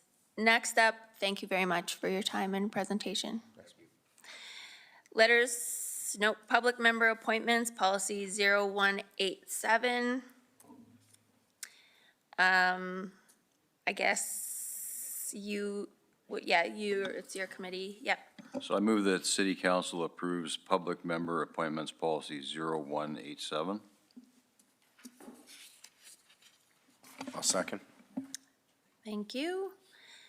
Would you like to speak to your motion, Councillor McGrogan? I'd like, actually, city manager to, I guess, introduce the topic, and we should start with the discussion there. Sounds good. Thank you, your worship. So on page 270 is the request for decision for public member appointment policy. The relevant legislation and previous council motions, so there's been substantial previous motions and direction. The background and analysis on the bottom of page 270 is the policy 0187 arose from the request from the Administrative and Legislative Review Committee for a formalized process related in recruiting public members for city agencies as detailed in the request for consideration by council on May 5th, 2025, and it's included for your reference. Currently, there is no formal policy or procedure in place related to public member appointments. The historic approach to evaluation process is detailed in attachment 4. Policy 0187 provides administrative ALR committee to evaluate applications to provide recommendations to council and includes provisions designed to assist evaluators in their decision-making, such as establishing eligibility and such, and provides a self-assessment questionnaire for the individuals as well. Thank you very much. I do just want to note, though, it's here, so it is what it is, but committees can't direct staff. So producing a policy should have come from council. It is here now, though. Councillor Knodel?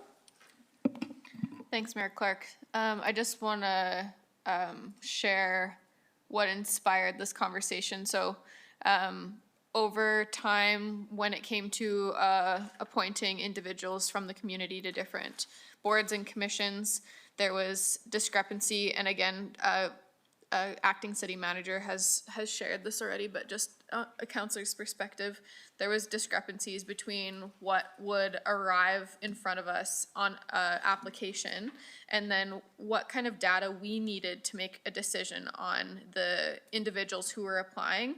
And then there was like, for example, our package has a rubric or a checklist.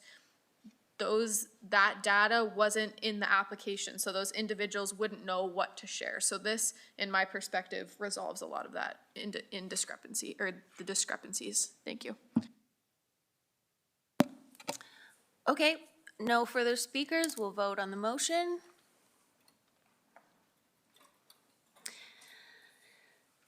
Next item, letters of support policy. This already came before council. I believe it was taken back to be amended. That is correct. Yeah. Okay, I move that city council approves public member appointments policy. Oh, sorry, I'm sorry. I'm new here. I move that city council approves letter of support policy 0186. My apologies. Second.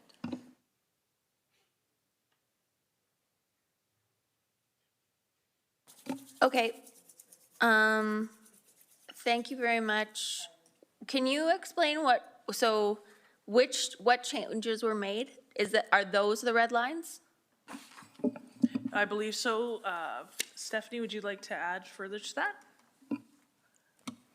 Yes, so based on the feedback provided, revisions were made to the policy to enhance language to increase clarity in the approval authority section by removing a conflicting provision under responsibilities.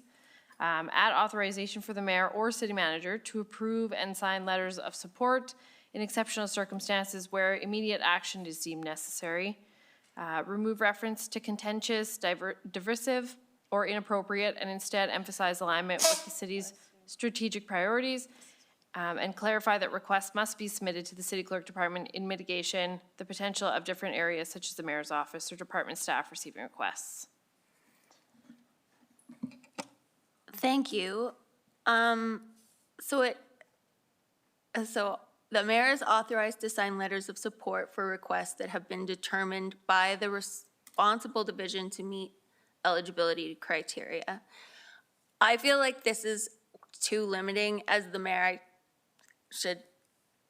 I get lots of requests for letters of support. But there's an error in 3.4. In exceptional circumstances, the mayor, the city manager may sign a letter of support without review. So letters of support are going to be signed by either the mayor or the city manager? The way I view it is or. What number is that? 3.4. Or. But, yeah, like why would the city manager be signing a letter of support?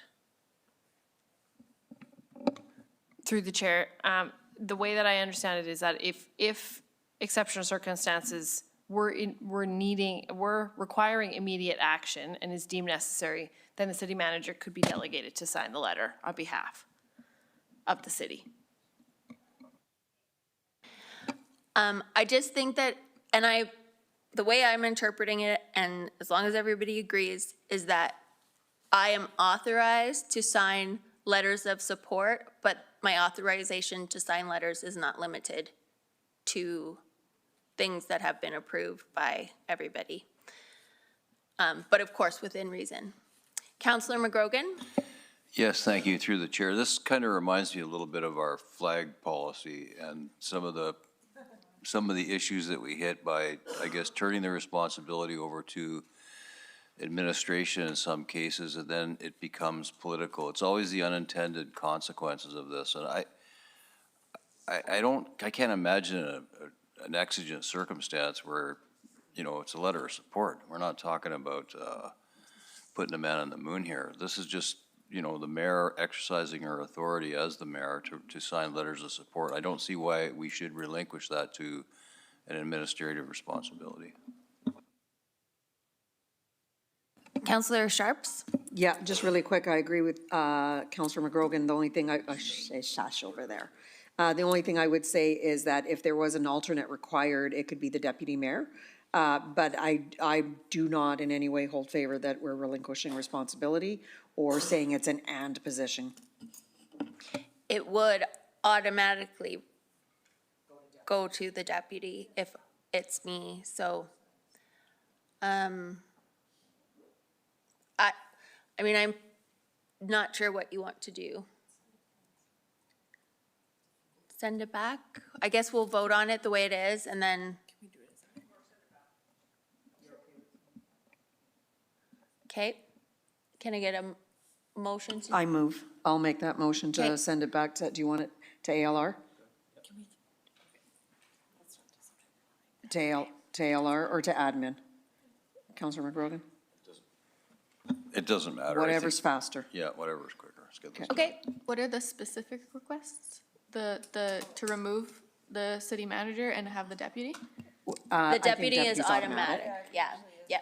But I think there was a few other places where there's might be that reference, so just to quickly go through that before it comes back here. And Steph, what was the logic behind defaulting to city manager rather than another counselor? It wasn't default. Go ahead. I personally didn't write the policy, so I can't speak to that. That would be Rondi, who is our policy coordinator. But yeah, we can certainly take it back. It says or, does it not? It's missing or. Okay, so do we have a seconder for the sending it back? Yeah. Okay, Second, sorry. okay, we'll vote on that.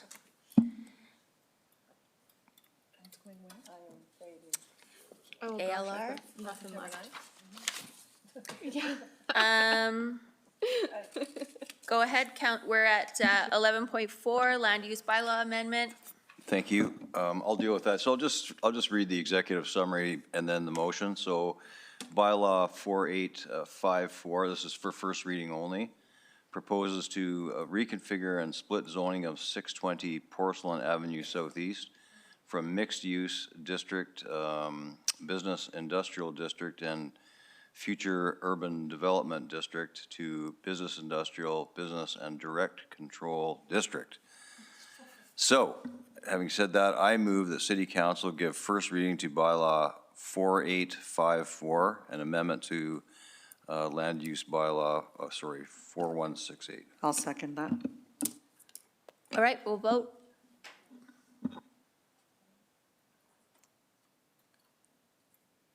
Technical issue would have put us over, so that's good. That passes unanimously, and I don't see any further business. Does anyone object to adjourning? All right, we are adjourned.